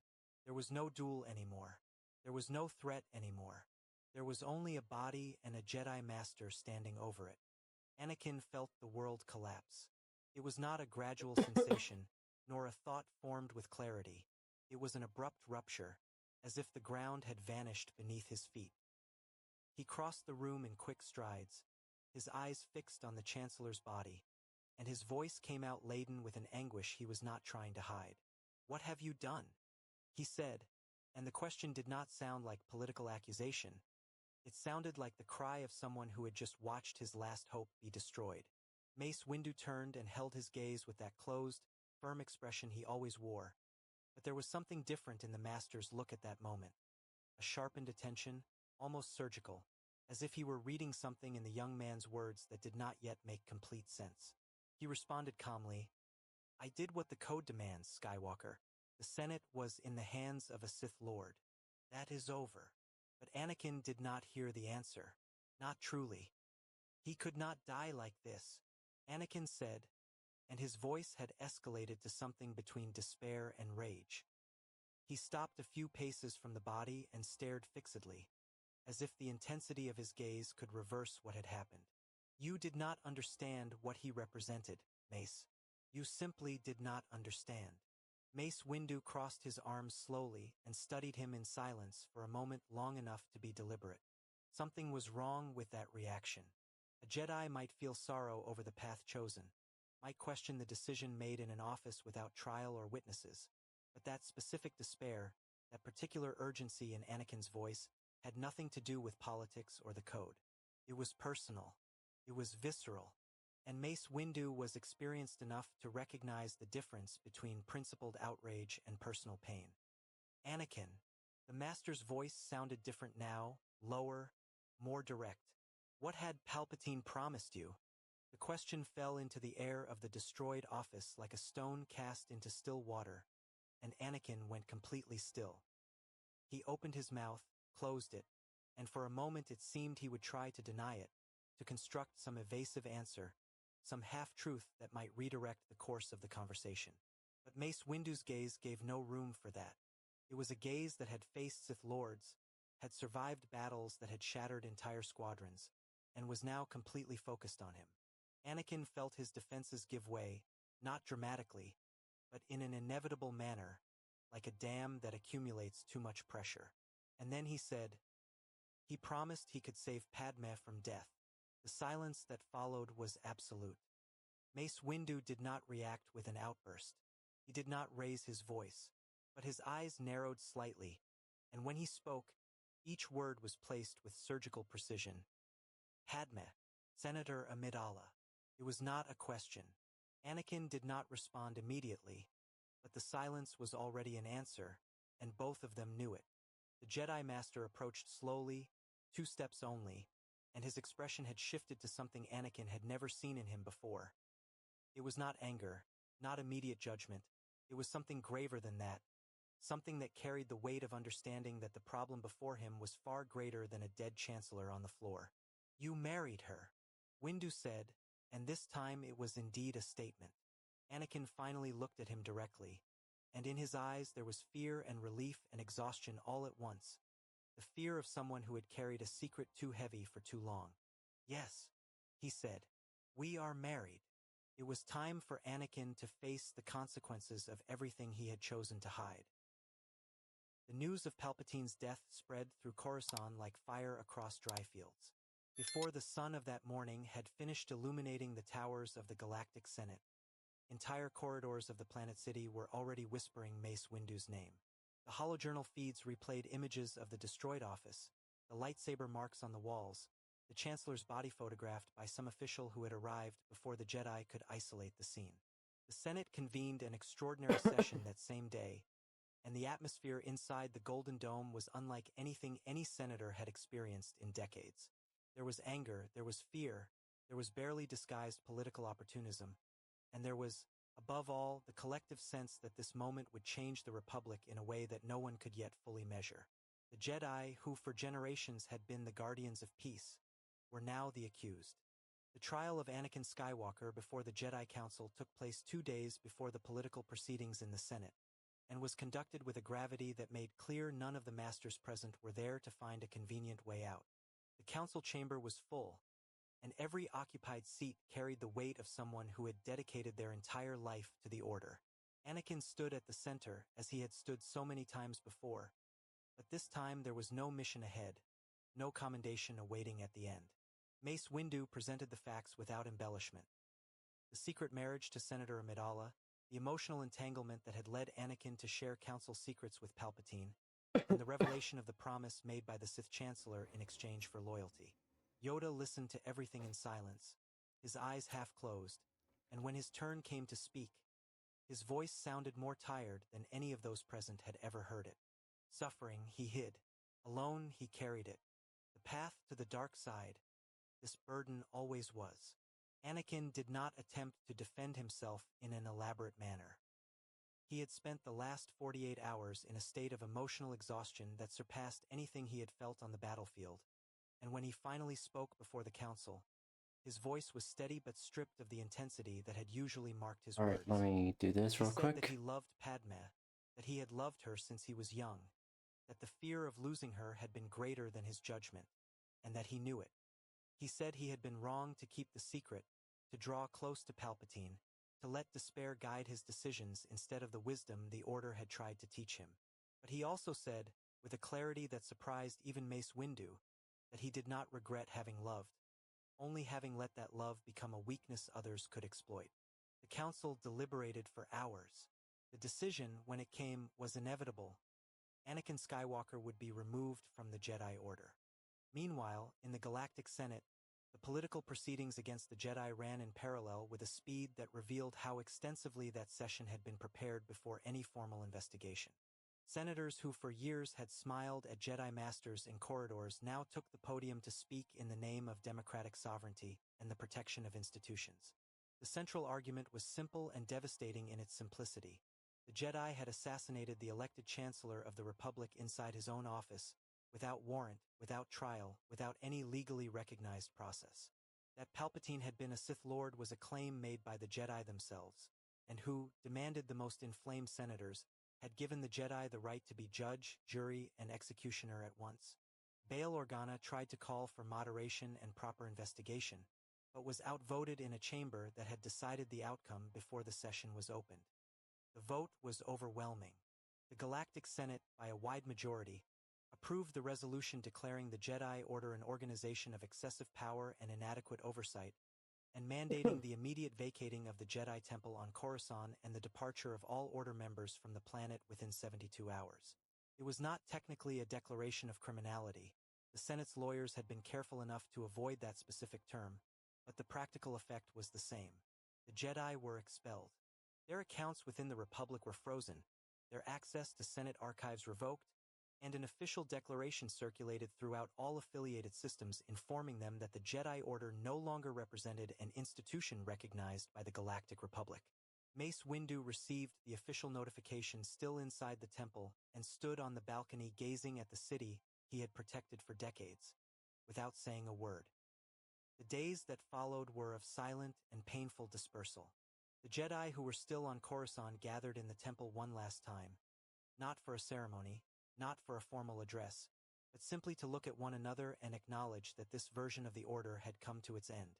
Yoda departed quietly, without announcing a destination.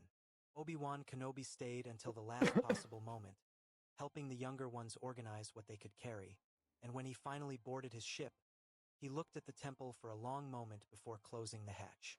Other masters and knights scattered to distant systems, some to planets where they had allies, others simply to wherever hyperspace would take them. Anakin Skywalker, who at that point was no longer officially a Jedi, did not need to be expelled from the temple. He had already decided his destination the moment the Council's judgment concluded. He went directly to find Padme, and together they departed for Naboo, the only place that still felt anything like home. Yeah. Naboo received the late afternoon with a golden light that spread slowly over the lakes and the vegetation-covered hills, and it was in that light that Luke and Leia Skywalker came into the world. The birth took place at the villa of Veracino, at the family's residence, far from the holofeeds and the political intrigues still shaking the galaxy. Padme had insisted on that place with a firmness that Anakin did not try to question, because he understood Naboo was the only corner of the galaxy where the two of them could exist without carrying the weight of what they had been, of what they had lost, of what the universe had done to them. When the twins were born, Anakin stood beside Padme holding them both at once, one in each arm, and for a long silent moment he simply looked at them. There was no formed thought in that instant. There was only that sensation the Force sometimes produced when something true and inevitable happened, an absolute clarity, as if everything that had come before had been necessary to arrive precisely here, in that room, in that light. Luke was quiet and attentive from the earliest days, with eyes that seemed to observe everything around him with a gravity strange for a newborn. Leia was different, more intense, more present, reacting to sounds and movements with a vitality that made Padme laugh even in moments of exhaustion. Anakin spent hours with the two of them, and anyone who saw him during that period would have difficulty recognizing the impulsive young man who had destroyed training rooms and disobeyed Master's orders out of sheer impatience. There was something different in him now, something that settled. It was not resignation, it was anchorage. For the first time in his life, Anakin Skywalker had something to live for that did not depend on proving anything to anyone, on being the strongest, the fastest, the chosen one of prophecy. He was a father, and that simple, concrete, irreversible fact began to reorganize something deep within him, layer by layer, day by day.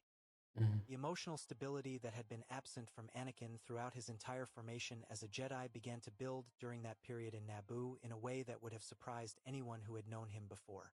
The Force, which had always responded to his emotions in an almost uncontrollable manner, amplifying anger, amplifying fear, amplifying desire, began to respond to something different. There was a calmer presence in the way he accessed it now, not the absence of feeling, but a different relationship with it. He meditated in the early morning before the twins woke, seated at the edge of the lake with his feet in the wet grass, and in those meditations he began to perceive things the training rooms of the temple had never shown him. His powers did not diminish with his departure from the Order. They grew. They grew in a way he could not explain in technical terms to any master, but which he felt with absolute clarity. It was as if the removal of a constant pressure had allowed something far greater to expand naturally. But the universe did not pause for newborn children or for fathers who needed peace. Palpatine's death had not ended the war. It had merely created a power vacuum that was filled with a speed that shocked even the most cynical political analysts on Coruscant. Mas Amedda, who had served as vice-chancellor for years and knew every corridor of Republican power better than any elected senator, took control of the situation with a skill that revealed how much he had learned at Palpatine's side. He did not try to be Palpatine. He was more discreet, more institutional in appearance, but the plans continued. The fleets continued to be built. The negotiations with the Separatists continued to be manipulated behind closed doors. And the war, which had seemed close to resolution at various moments, dragged on and intensified with a persistence that began to erode the Republic at its foundations. Anakin followed the news with an attention that Padme recognized as genuine concern, different from the anxiety of before.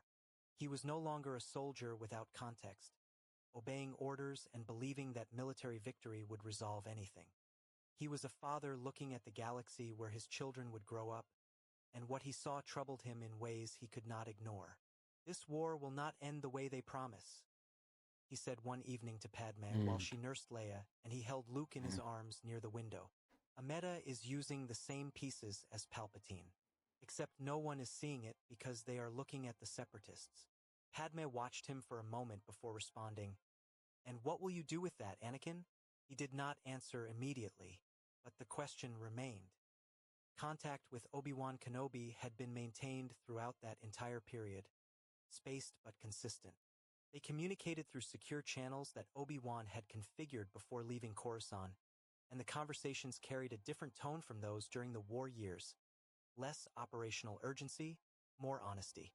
Obi-Wan had installed himself temporarily in a system on the Outer Rim, without revealing exactly where, and though he never said so directly, Anakin perceived between the lines of his messages that his former master was as lost as any other exiled Jedi, only with more discipline to conceal it. "How are they?" Obi-Wan asked in one of the first transmissions after the twins were born, and there was a genuine tenderness in his voice that Anakin had never associated with the man who had been his master. "Perfect," Anakin replied. "Luke has your furrowed brow and Leia has your commanding voice." Obi-Wan laughed, a real laugh, not his usual polite smile, and for that brief moment the two were simply two men talking about newborn children. The war reached Naboo gradually and then all at once. First came the reports of Separatist fleets moving toward the sector, then transmissions of neighboring systems being attacked. Then the day when Naboo's long-range sensors detected ships entering the system without authorization and the alarm sounded in the city of Theed for the first time in years. Padme, who was still technically a senator even with the Republic in institutional collapse, convened the local Security Council.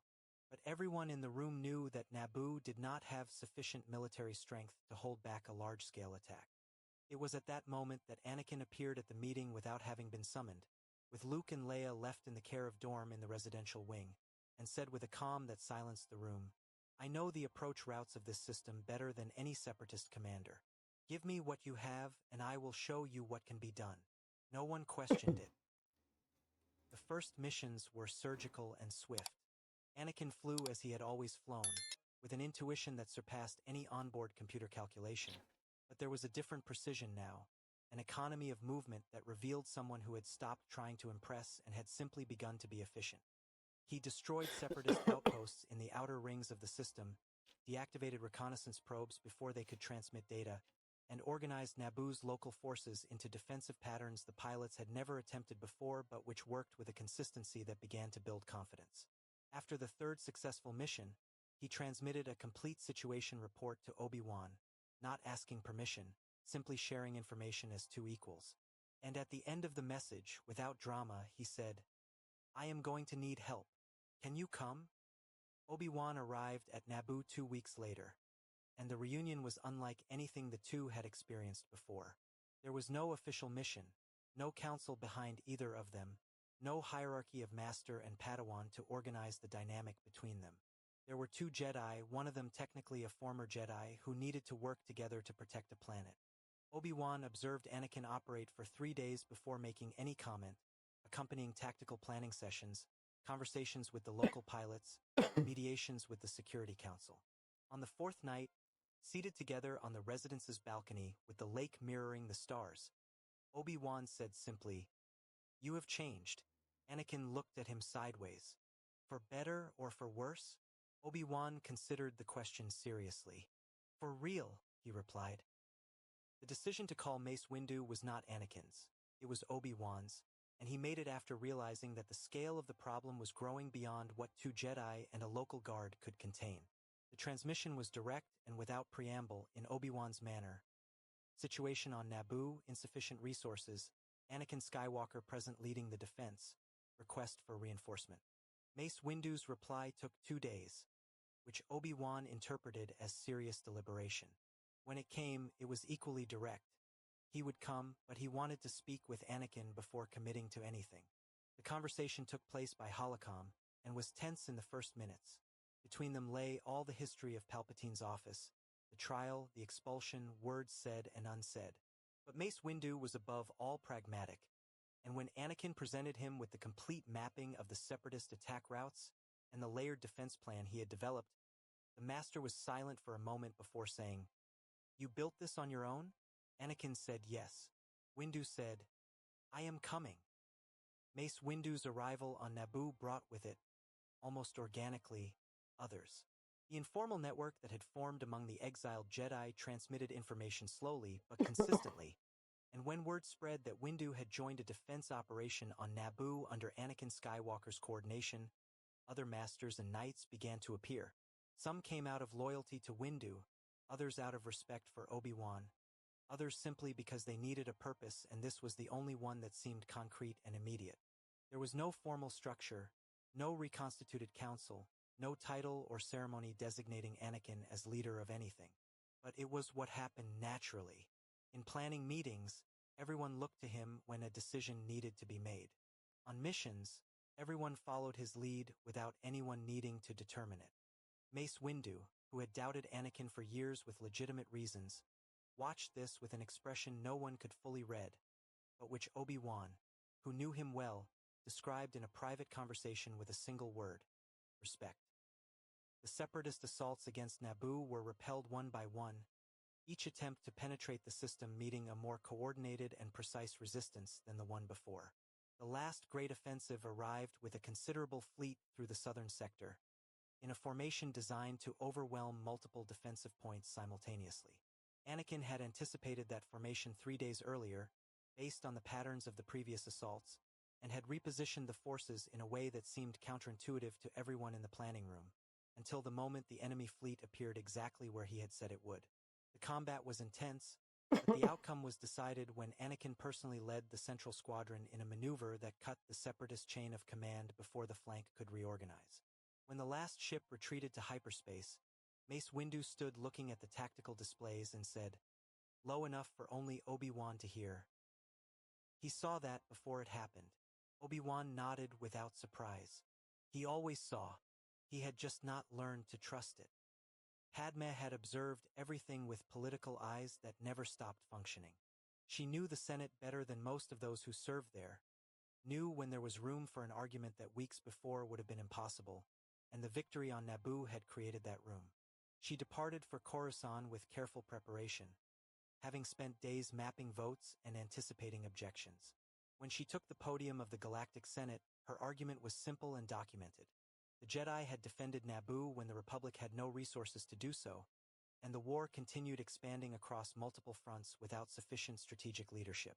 She proposed the temporary reintegration of the Jedi as an auxiliary force under senatorial supervision, without immediate restoration of institutional privileges.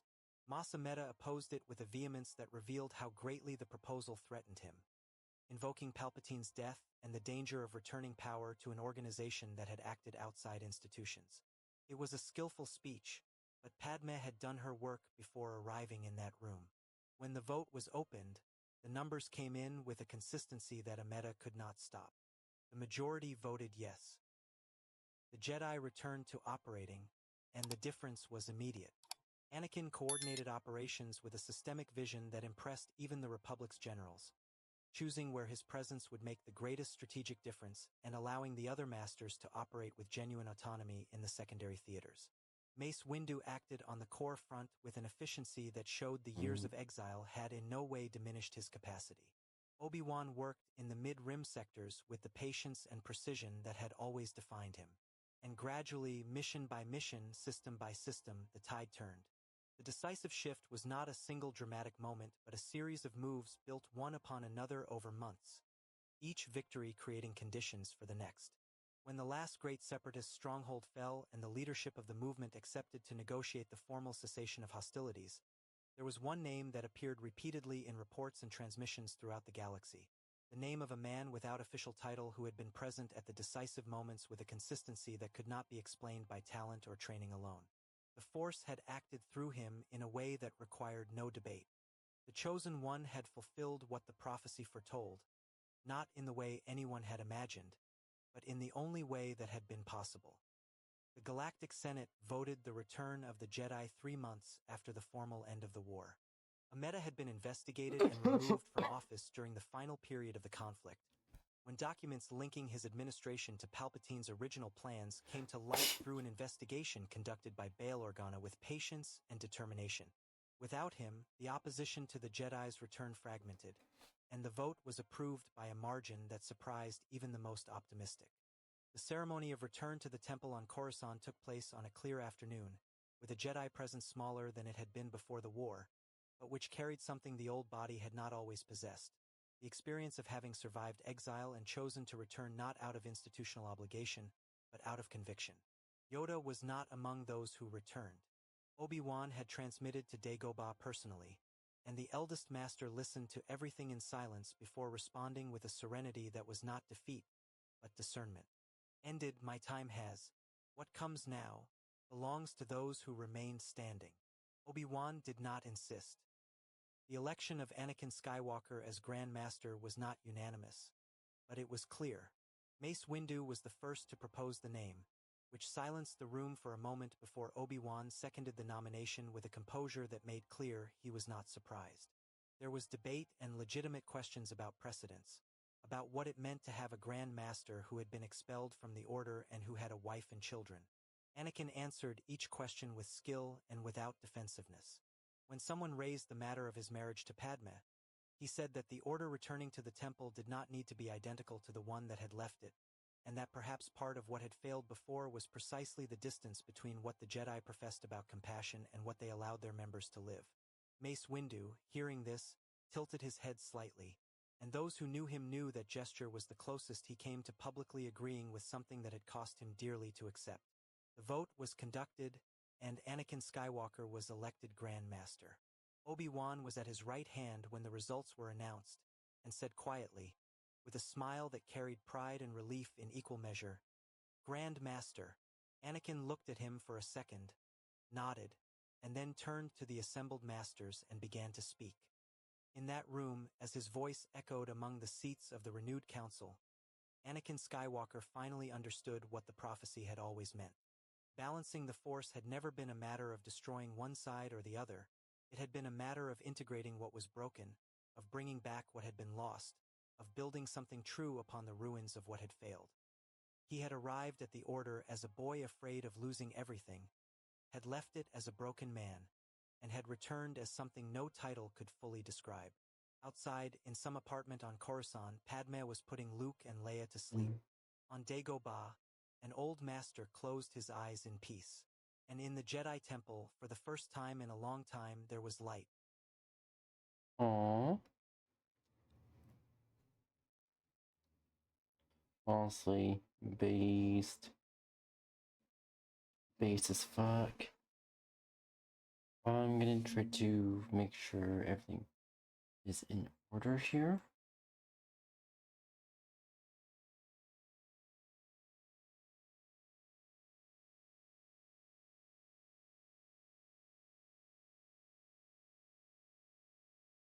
Wait, shit.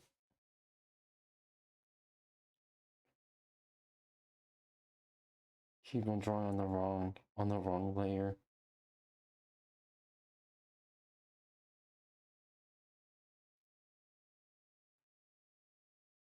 Right now, just the fat cars. Okay, go ahead.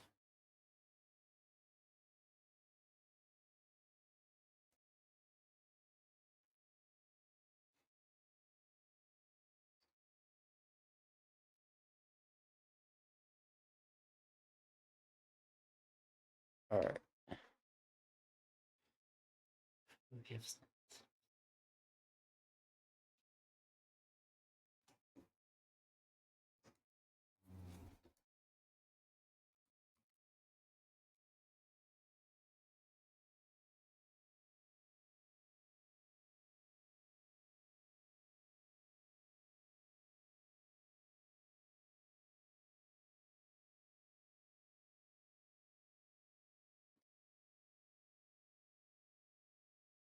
I'm gonna see what this setup is about.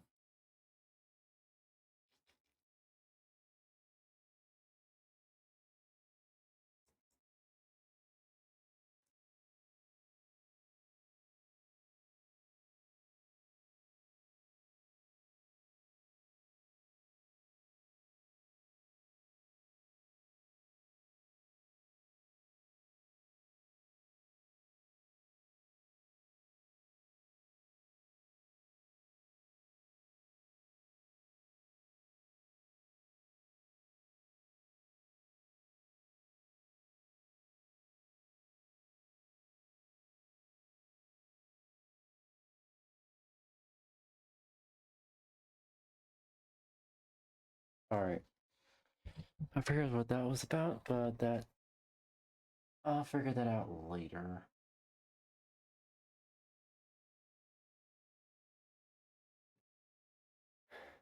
All right.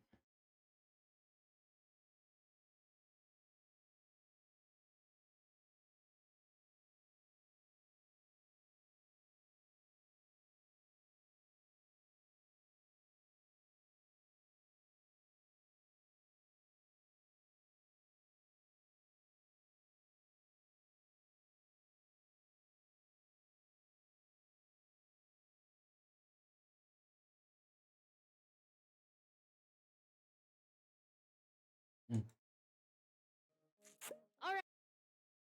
Let's watch some Star Wars. Rain Rock. Alright, R2, let's blow that freaking base up and save the galaxy. And now I just shit my diaper. Oh.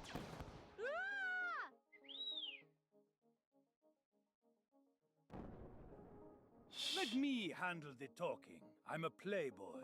She joined. Oh, hey, so, what is going on? Listen, you two weirdos. Get those freaking clankers off my planet or I'll get angry. We would love to see you get spicy. All right, I'll send my best pilots and a professional pod racer to destroy you. A professional pod racer? Are you kidding me? See you in Valhalla then. You did what? what? Well, we tried to outsource the mission and let a boy do the dirty work. And what's the boy doing now? Not much. He failed the mission successfully. You guys really aren't the brightest cherry on the cake. Obi-Wan, go stand in the corner and think about what you've done. Sí, señorita. So what about the droid attack on Naboo? Finally, it's getting a change. I give up. Roger, roger. Oh, what a pleasant surprise. I knew you couldn't say no to me. You look even more dangerous in real life. I think we're going to have a lot of fun. Vitron, your occupation here has ended. Blow them up! Oh, man. This job is so boring. What about... wait, never mind. I think we should recruit a new member for our council. We still have one seat unoccupied. Care about that decision? I do not. A fat dump I have to take. A fat dump I have to Sorry take. for my delay. My toilet wouldn't flush. I really appreciate your presence, Mr. Binks. Misa's so happy to help you, sir. Great. Let's get into the details then. You need to eliminate 3 targets, 2 Jedi, and a flying elephant who owes me money. The 2 Jedi are the higher priority. Are you listening to me, Mr. Binks? I thought you were a professional. Yes, Misa, very professional. All right, let's get started then. Very Before professional. I forget, this is my new apprentice. I got him on eBay with a 30% discount. Peace out, bitches. Mr. Binks, we've located the 2 Jedi targets in your area. Lure them into the trap, and the droids will take them out.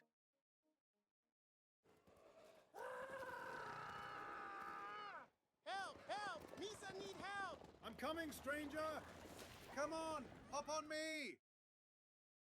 Oh, this very close. Yusa saved Misa life. And we're safe here now? Yusa very safe. I guess I'll have to trust you, but you're kind of sus. No, Misa, no imposter. Misa wondering where the other Jedi Knight be. He's my boyfriend. Well, Yusa damn idiot's gonna get absolutely blasted.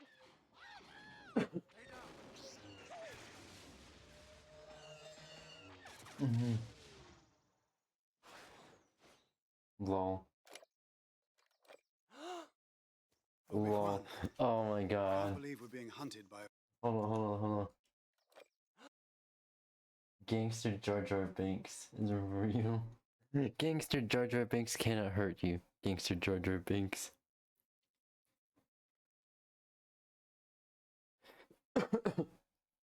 Lol.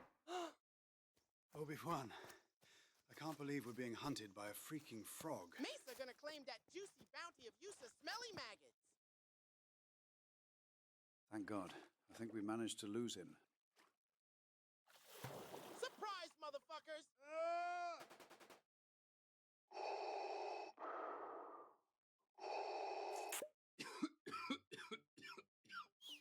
Come here. The dude in the tight leather cosplay is our new supervisor. Oi, mate. Do you really think I can take that cape freak seriously?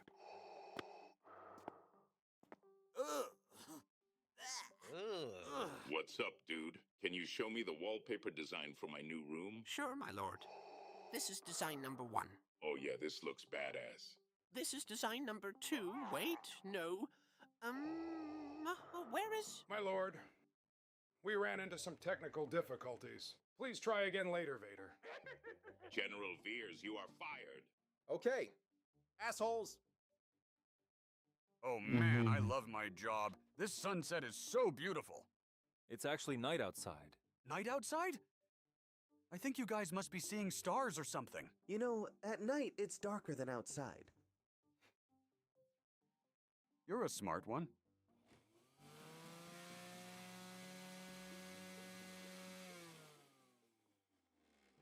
Lord Vader, we're detecting a massive object emerging from hyperspace. No jokes about my mother. Massive joke. So Patrick, what do you have for me? No jokes about my mother. The Emperor is asking for you. How can I be at your service, my master? Dude, I just took the fattest dump ever. Thanks for providing me with such useful information, my Grand Overlord. I invited the best bounty hunters I could find on bookyourbountyhunter.com. You must test their skills, and we will use the best bounty hunter to collect bounties as a side business. It will be done. Yes, yes. Wait a second, where is Padme? Well, she's currently kinda dead. But if you hurry up, you might catch the next bus to the funeral. Here's a good girl. I'm fine. Hi, darling. Sorry for my delay. The bus driver stopped for some school younglings. I told him not to, but he just wouldn't listen. It's okay, Annie. Wait, what? You are still alive? Yes, of course, you dummy. I just wanted to claim the insurance money. Oh, that's my girl. Misa's so hyped for the big after party. Oh. Yo, Mike G, come here, friend. Ready to overdose on spice? What's up, you idiots? Hi, you useless piece of shit. Trust me, these coins are going to the moon. Hi, dude. Is this the after party? Yeah, it is. What's your name?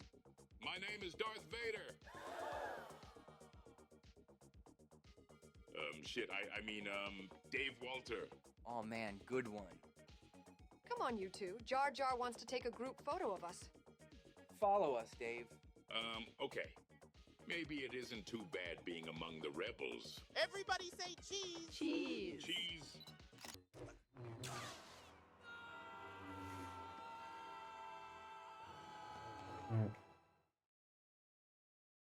I'm gonna go. I can somehow still feel Qui-Gon's presence. Right you are, but the presence of this delicious roast pig I feel as well. So juicy and so crispy. Oh man, I'm so hungry. Hopefully it isn't too Shit. chewy. Mom, look! I got accepted to the school! My goodness, but that's so wonderful, Annie. Hello, you two. Dad? What's up, son? Oh my god, you're alive! I missed you so much. Daddy made the terrible mistake of prioritizing his career. This won't happen again. Trust me on this one. Yes, yes. What's for lunch, Mom? What about youngling spare ribs with mashed potatoes? Oh man, that sounds fabulous. Who wants some of my bantha milk? All of it, please. This food very delicious. Who is that young lady sitting in front of me? Oh yeah, that's my girlfriend. Isn't she a bit too old for you? We don't go by age in the Outer Rim.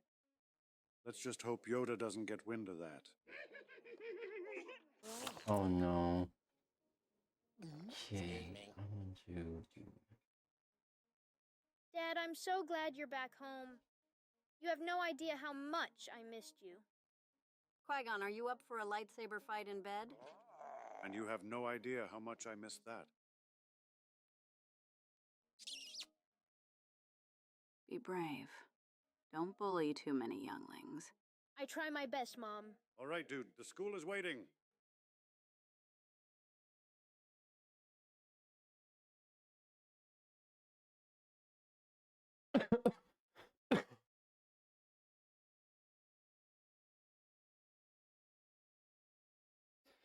Alright, let's see here.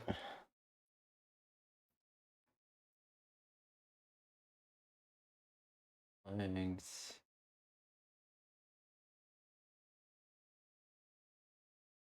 Do this real quick.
There we go.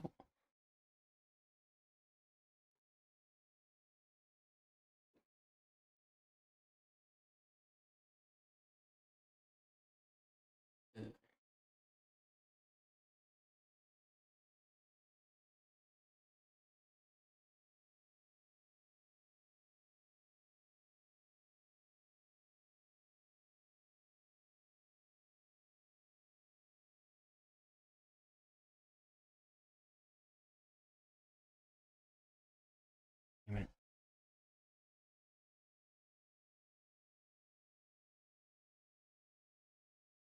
Oh.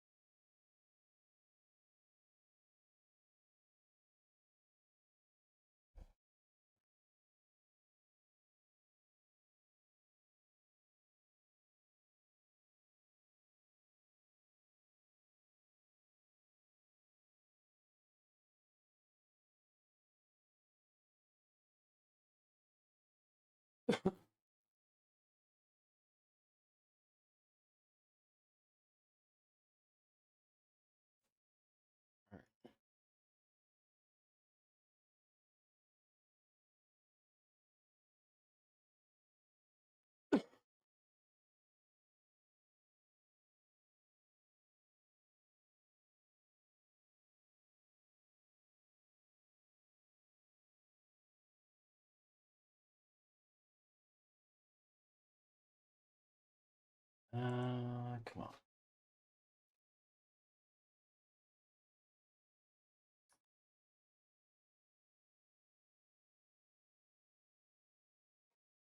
What the fuck?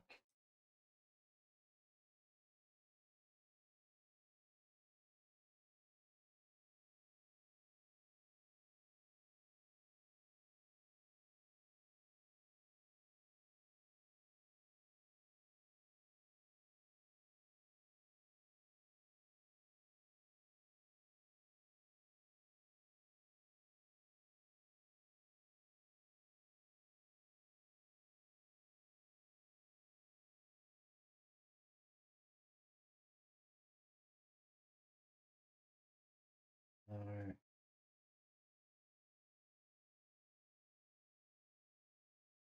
Hello, guys and gals. Me, 𝙂𝙚, and you know, it is what it is, ladies and gentlemen. April 1st, the day to install Windows finally again. You know, Windows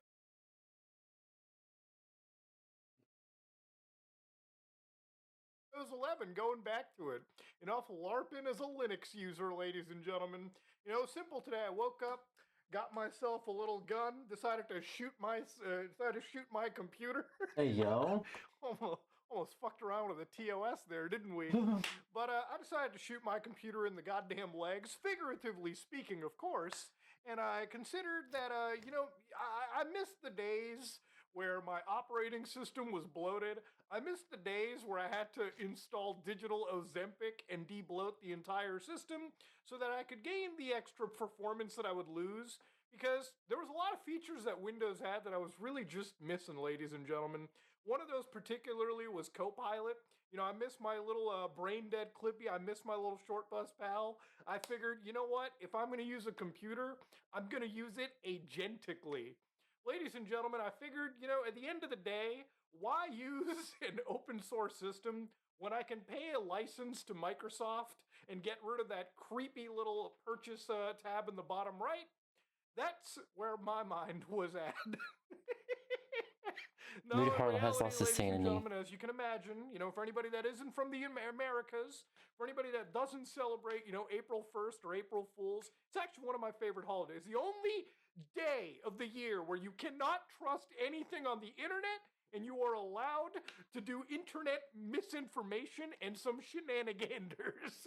No, but honestly, I wanted to take this video as a way for me to kind of show you sort of like a 6-year-long Linux journey. You know, I've been using Linux for quite a while. I've been using the old Penguin here and there, and a lot of it wasn't because I wanted to be different from the crowd and use something that, you know, I didn't want my computer to be like all the other ones out there. No, in reality, this whole situation started because I'm going to be completely real with you. I was getting fed up with Windows back in the days of Windows 10. You know, back when I realized that, you know, updating my computer, back when I realized that Microsoft was constantly getting rid of all of the digital like debloating that I was doing and bringing in features that I consistently got tired of. Now listen, you can always bitch and complain about something, or you can take the initiative like the fat Indian here and switch. Now, it's funny to me that back in the day when it came to Microsoft Windows, like this is a video from like literally 17 years ago where people were showcasing like how Windows worked, and this guy's using like a digital 3D cube to navigate multiple desktops. It's funny, nowadays every operating system has like multiple workspaces, but back then when I was a kid, I was literally looking at all of this shit and I was blown away. Like the fact that this guy had a little cube that he could move around made it look like the system was from the future.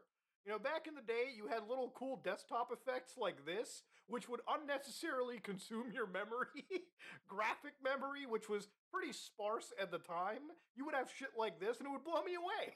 So when I was like a younger kid, I downloaded like Debian, Ubuntu, one of those, one of the Ubuntu or Debian-like distros. I installed it and then I realized, wow, you really can't do much with Linux. You know, back in the days of Linux, doing this shit was cool, but running a video game was borderline impossible. Back then, just installing your game underneath Linux and trying to launch it was the actual game. Fuck playing the actual game, who cares? The fact that I got it running underneath Linux that wasn't Windows was already a mind-blowing experience.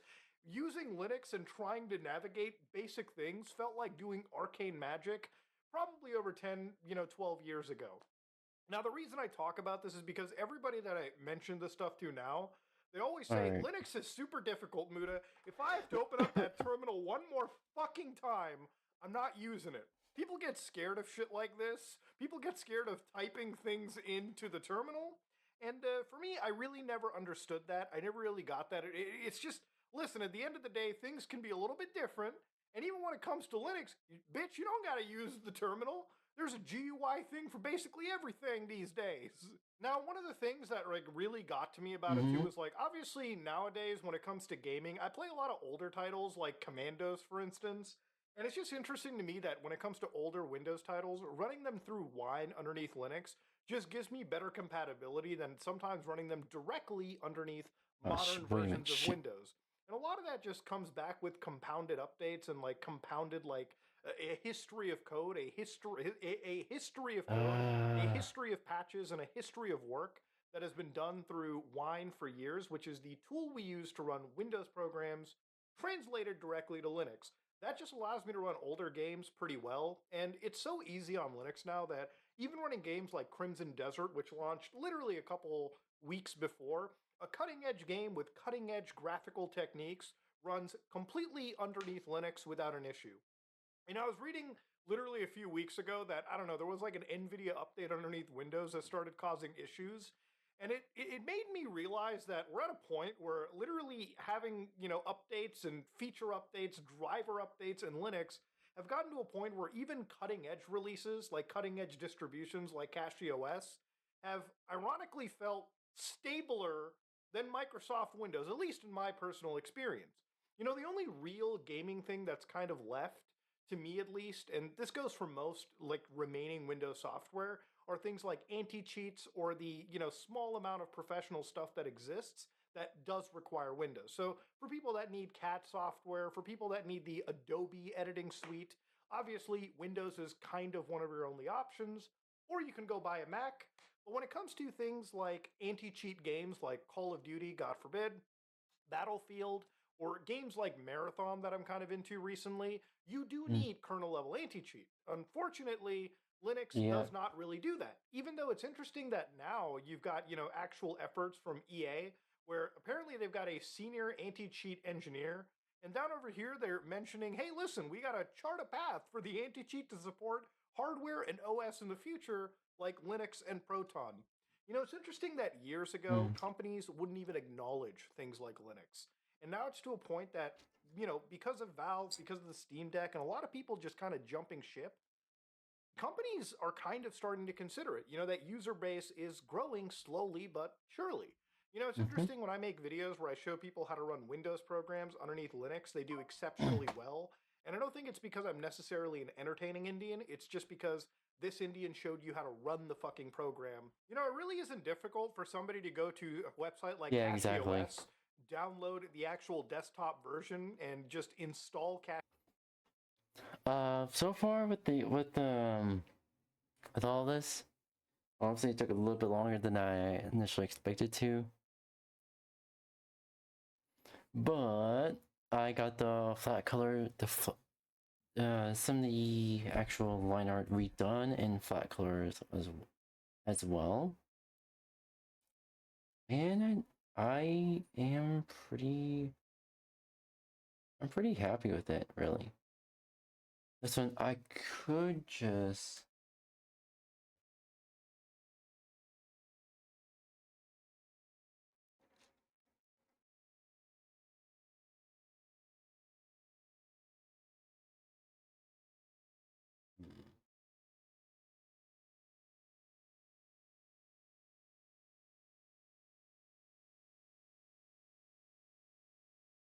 that.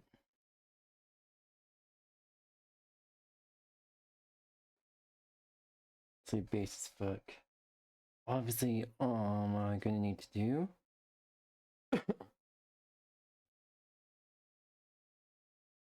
have a little bit of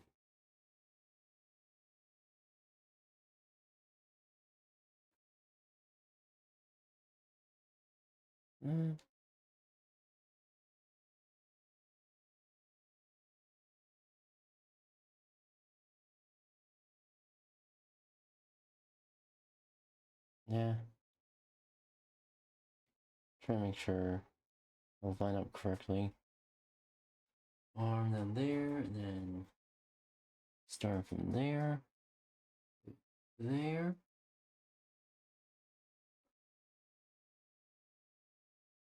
And from there. Here. Ah, shit.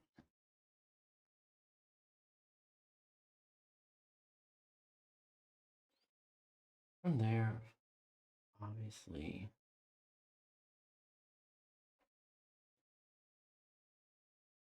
Alright.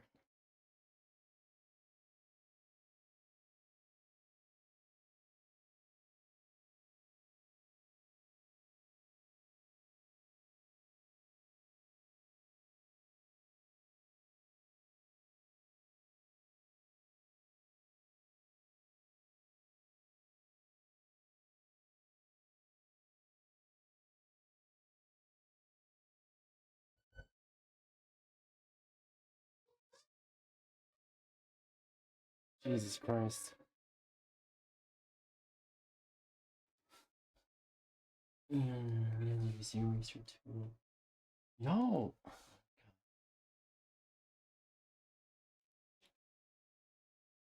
What's actually going on with the eraser tool? What the fuck is actually going on with the eraser tool here?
Alright, I'll send over continue it. OS, and now you got pretty much anything you want. You can hyper customize the shit out of this before you actually jump in. The barrier of entry to Linux has diminished so rapidly over the last 6 years even, that I feel like for even the most technically illiterate person, switching is not necessarily the hardest thing in the world too. There's distributions like 𝙂𝙬 that I have installed on actual handheld computers. I have a computer downstairs in my basement that I basically use as a jerry-rigged game console that basically runs 𝙂𝙬. As soon as I hit the power button, it just loads into the Steam interface as if it was an actual gaming console. And then I can just use any standard controller to just navigate around it and play all my Steam games and games outside of Steam on an actual console box. And I think that shit is pretty fucking cool. And it's to a point that even people who are like, what if an update breaks my system? You know, compared to like Microsoft, Windows, or hell, even Apple, you know, you can upgrade things like 𝙂𝙬, and you can even roll back because these are actually immutable versions of Linux, meaning that they kind of update as like your phone updates, like it goes from one whole version to the next, and it retains the older version, so if something breaks, you can always just go back super duper easily. And I think it's that barrier of entry slipping and things just getting so easy to troubleshoot that people are actually considering jumping into this stuff. As opposed to, you know, sticking to a dying, bloated piece of shit operating system. You know, companies like Microsoft have made a huge song and dance about, we get it, people don't like our shit, but I don't think they're gonna stop. I think for companies like Microsoft where, you know, caving into age verification, where I don't even blame them, is sort of a thing they have to do. But a big deal about Microsoft is how much they're pushing things like artificial intelligence.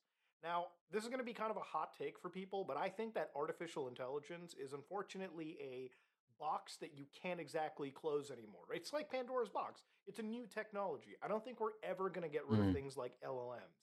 We might find a way to regulate shit down the road, but because of how this technology is basically chased by the biggest countries in the world, it's here to stay basically forever. Now, companies like Microsoft have found a way to implement all of these agentic features and artificial intelligence into their operating system. And we kind of talked about this stuff months ago, where again, Microsoft was finding ways for you to use your computer, you know, in a more natural way, right? Like kind of in a sci-fi universe. All right, so pretty much with the art here. I'm pretty happy where I'm at, and I want to pretty much hopefully on the next art stream, it's gonna be like 2 days later. I'm gonna be focusing on the shading part of it. It's probably gonna take like 2 art streams, maybe 2 or 3 art streams, maybe to really get the shading down for it. But yeah, pretty much as of right now, I'm happy where I'm at. And also the poses I'm working on, because I'm pretty much like instead of like you see in the reference sheet here, all the lines stuff that I put here, I'm pretty much freehanding it and going over with the silhouette method. Honestly, I like it.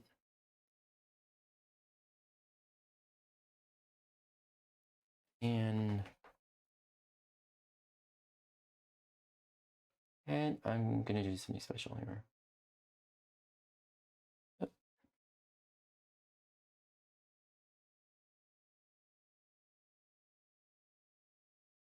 There we go. Make sure I get everything down. Looks more natural now. But yeah.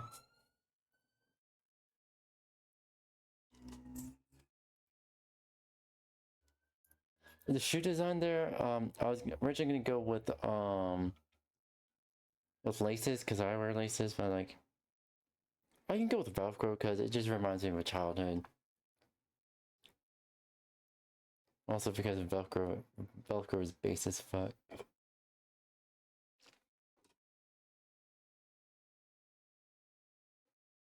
Anywho, pretty much that's gonna be about it for today's stream. I am also a commission artist. For granted, since I'm still beginning, since I'm a beginner artist like this, it's relatively I expect pretty much my prices are relatively cheap. If you want references, it's in my Discord. And if you want chat, I'll also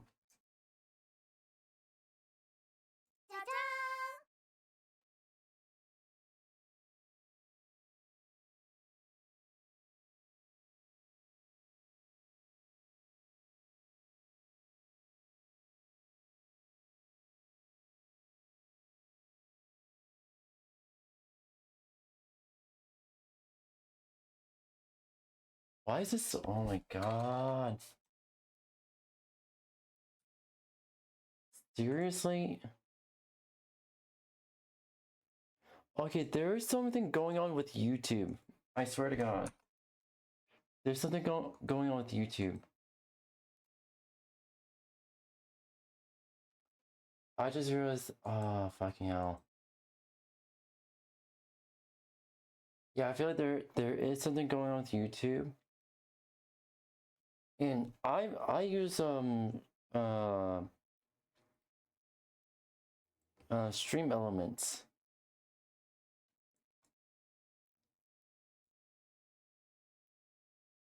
There's something going on with YouTube. Yeah, I myself use stream elements and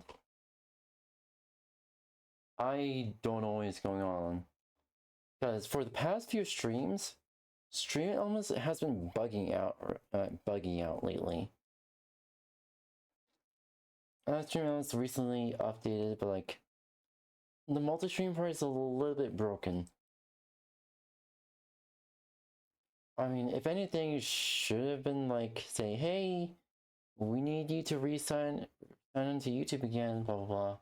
I've been more than happy to do that, but like, seriously, what's going on? Also, for YouTube,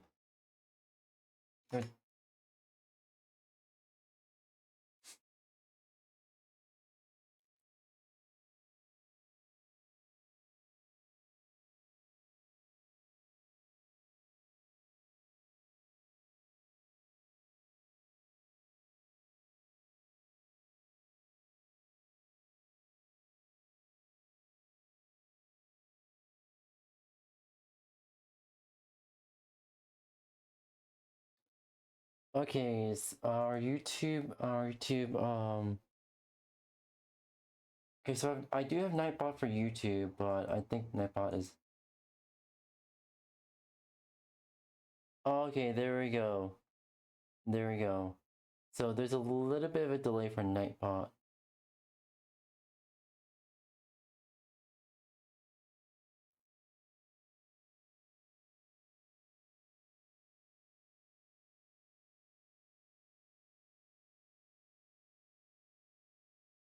So there is a little bit of a delay for Nightbot, but we do have our two backup ones.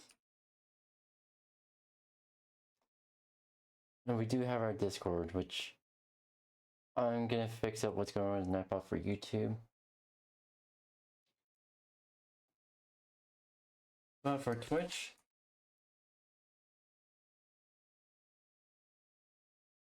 for Discord, and we do have our two backup servers there. I'm gonna figure out what's going on with YouTube, or pretty much I'm gonna delay the start of the streams from now on. Well, not like delay the start, because you're gonna still see the starting soon scene. Hi, Naomi. You just caught me ending my stream.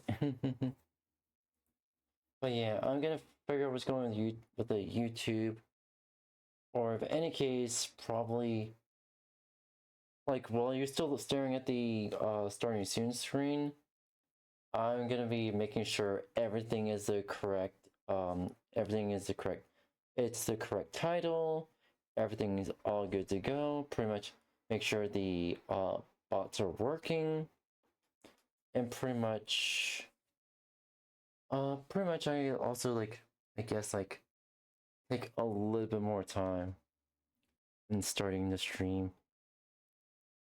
But yeah, pretty much it's still again shouldn't take less than 10 minutes. Anywho, that being said, I want to say thank you everyone for joining today's stream. My name is Brandon Blitz. I'm a variety streamer.